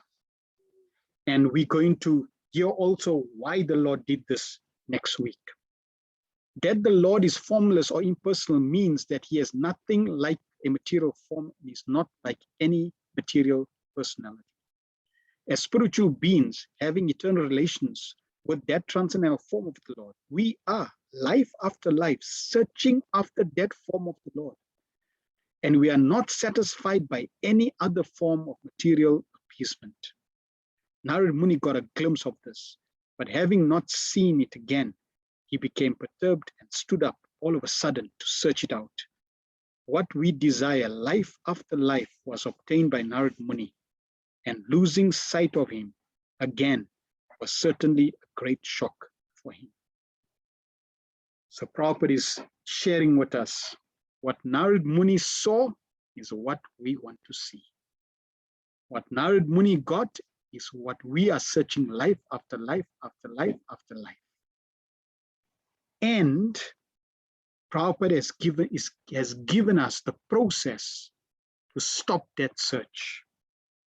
Now we don't need to look for the Lord. We don't need to look or try to understand why we are unhappy. We already know why we are unhappy because we are searching for the Lord and nothing else. Prabhupada has also given us the process on how to fulfill this purpose of this search to see the Lord through the process of Krishna consciousness. George Harrison, in the Krishna book, he wrote in the beginning of Krishna, because he gave a lot of Lakshmi for printing the first Krishna book, $20,000. And he wrote a very wonderful excerpt right in the beginning, and he says his first sentence, very important. Everybody is looking for Krishna. Some don't realize that they are, but they are. So that is exactly what Prabhupada is making, the point Prabhupada is making, that we all searching for Krishna, life after life. Everyone is looking for Krishna. It's just that they don't know. They're not aware of this point. So part of our mission is to educate people that they are looking for Krishna. Because everybody else, because they're thinking, they don't know Krishna, so they don't know why they're not happy. One time, Saraswati, Mother Malati's daughter, she had a Krishna doll, and Prabhupada took this Krishna doll and hid it behind his back. And immediately Malati, Saraswati was looking, for Krishna. Where's Krishna? Where's Krishna? And the devotees, they knew Prabhupada was playing with her. So they asked Malati, where's Krishna? Where's Krishna? And Malati was Saraswati was frantically looking for Krishna. And then they gave Saraswati a hint. Who's got Krishna? Who's got Krishna? And Saraswati looked at Srila Prabhupada and says, Srila Prabhupada's got Krishna. Srila Prabhupada's got Krishna. And then Srila Prabhupada takes out Krishna and gives Saraswati Krishna. So this is perfection. The pure devotee has Krishna in his heart. And Prabhupada one time also said, I got Krishna, I've captured Krishna in my heart, and I've kept him there for you. I want to give him to you. So Prabhupada can give us Krishna.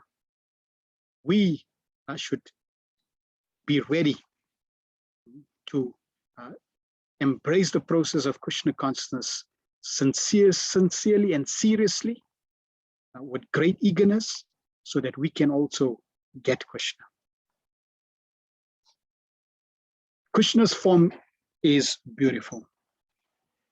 And Prabhupada is making the point in this purport that he has a form. Yes, it's not material, it's totally spiritual. And Narad Muni shares to Dhruva Maharaj about Krishna's form, because here also Narad Muni is getting first-hand darshan of Krishna. So Narad Muni tells Dhruva Maharaj about the form.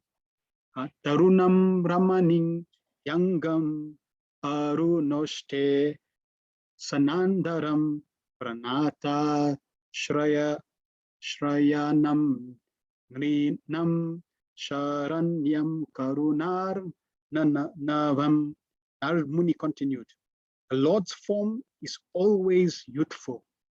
Every limb and every part of his body is properly formed, free from defect. His eyes and lips are pinkish, like the rising sun. He is always prepared to give shelter to the surrendered soul, and anyone so fortunate as to look upon him feels all satisfaction. The Lord is always worthy to be the master of the surrendered soul, for he is the ocean of mercy.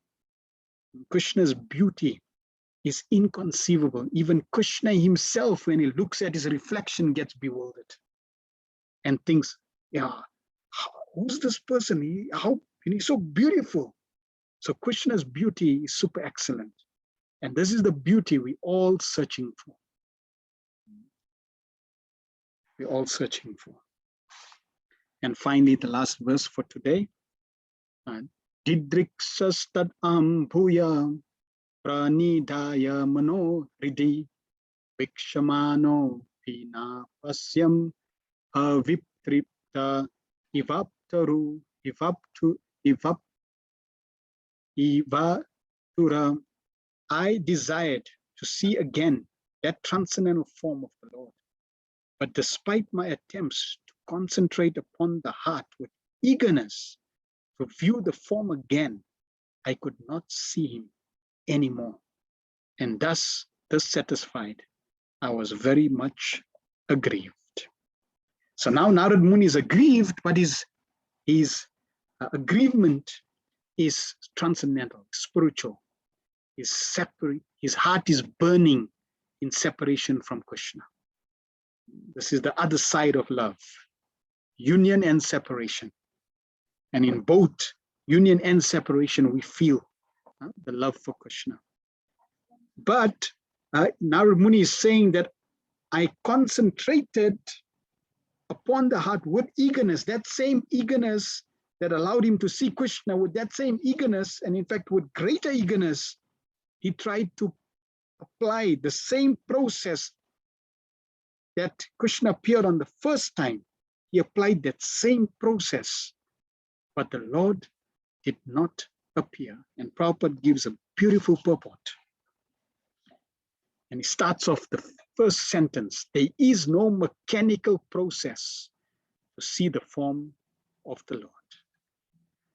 It completely depends on the causeless mercy of the Lord. So there's no formula. It's not like a formula, step 1, step 2, step 3. No, there is no formula. Yes, there are prescribed rules and regulations in terms of a process, but seeing the Lord is completely dependent on the causeless mercy of the Lord.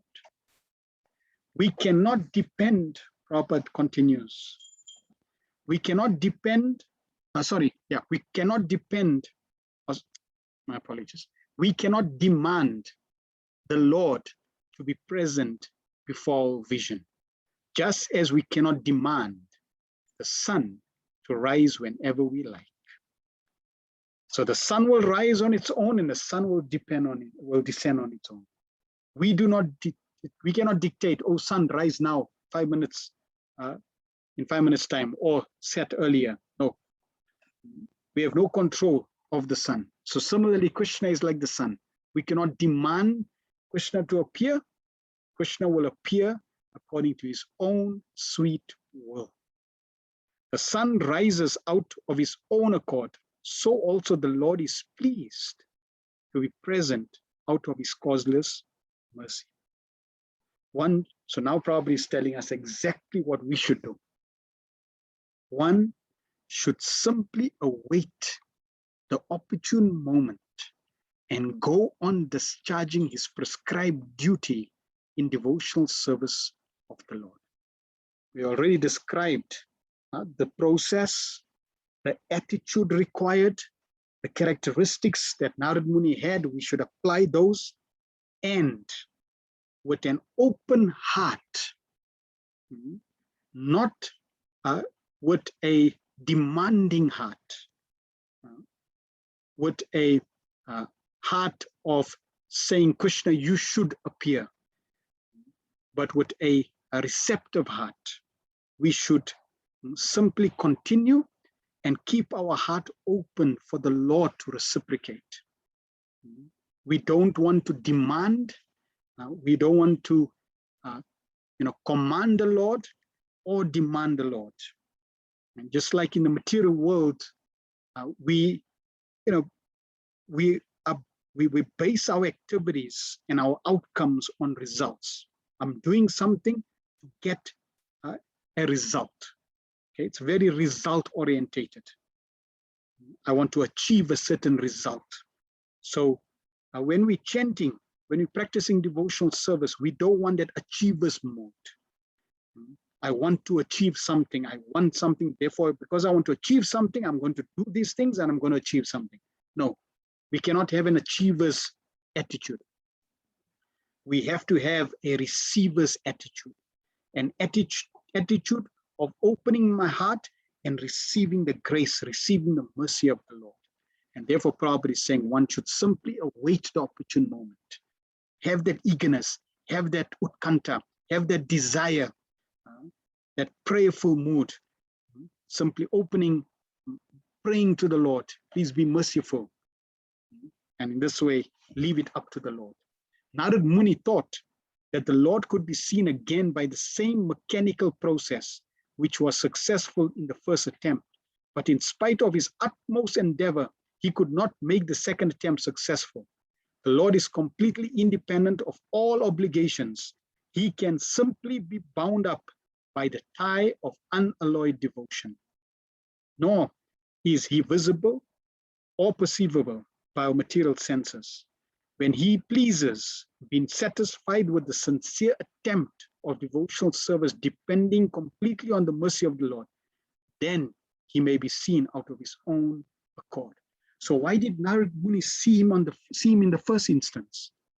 Because Prabhupada writes in the last sentence, the Lord was pleased, being satisfied with Narad Muni's attempt of devotional service, and Narad Muni was depending completely on the mercy of the Lord because he gave up all other forms of dependence.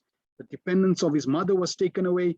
He did not depend on those that his mother was serving. He did not depend on all the environments that he went through. He simply depended on the mercy of the Lord. And this attitude pleased the Lord, and the Lord appeared to Narad Muni. So simply by pleasing the Supreme Lord, continuing our devotional service, and leaving how the Lord wants to reciprocate with us to the Lord, that will please the Lord. And in this way, we will continue our practice in devotional service. It's not a karmic formula. It's not like there's a queue, right? And you did all your activities. I chanted my rounds. I followed the 40 principles. I'm only eating Krishna Prasad. I did all my things. And now I'm first in queue waiting for the mercy of Krishna. And all of a sudden, somebody comes and they're in the middle of the queue, and Krishna selects them and give them the mercy. And you think, wait, that's unfair. I'm here first. I was first in line. No, justice has no place in the way Krishna reciprocates. Right? In fact, if that's your attitude, Krishna will say, okay, back right to the back of the queue now, because your attitude is totally wrong. You got the wrong attitude. The attitude is Krishna is Swarat. In the first text, Krishna is Swarat and Abhigna. Janmadya Setan Vayari Taratas Chartes Swabhigna Swarat. Krishna is Abhigna and Swarat, completely independent. And because he's completely independent, Krishna, as a person, the Supreme Personality of Godhead, has his own feelings, his own moods. And therefore, however he wants to reciprocate with us, so be it. He is the Supreme Personality of Godhead, the Supreme Authority. And however Krishna wants to reciprocate with the devotees, with us, we should be satisfied, we should be happy, and simply keep ourselves open to Krishna's reciprocation. And that brings us to the end of this chapter. Srimad Bhagavatam ki jai, Srila Prabhupada ki jai. Next week we're going to cover verses 20 to 33. Krishna is now going to reveal to Narad Muni the purport that Srila Prabhupada is revealed to us. Krishna is going to reveal that to Narad Muni, and also why the Lord reciprocated in the way he did. We will cover that next week. Any questions or comments?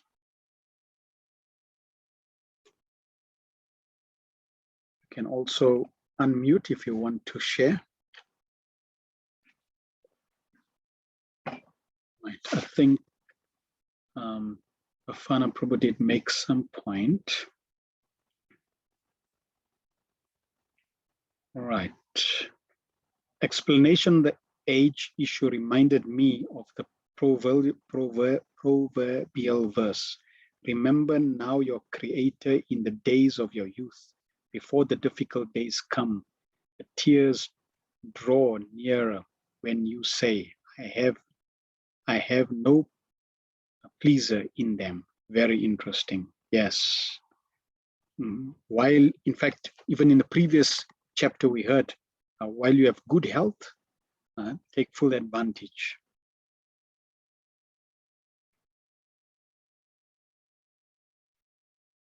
All right. Any other comments? Shamananda Prabhu says, you may have answered this one, but is Narad Muni's pastime a once-off or recurring in terms of creation? So, the pastimes of the Lord and the devotees, they happen, they're also cyclic, but they may not necessarily be exactly the same. Now, Narad Muni's case, right now, Narad Muni now is eternally Narad Muni.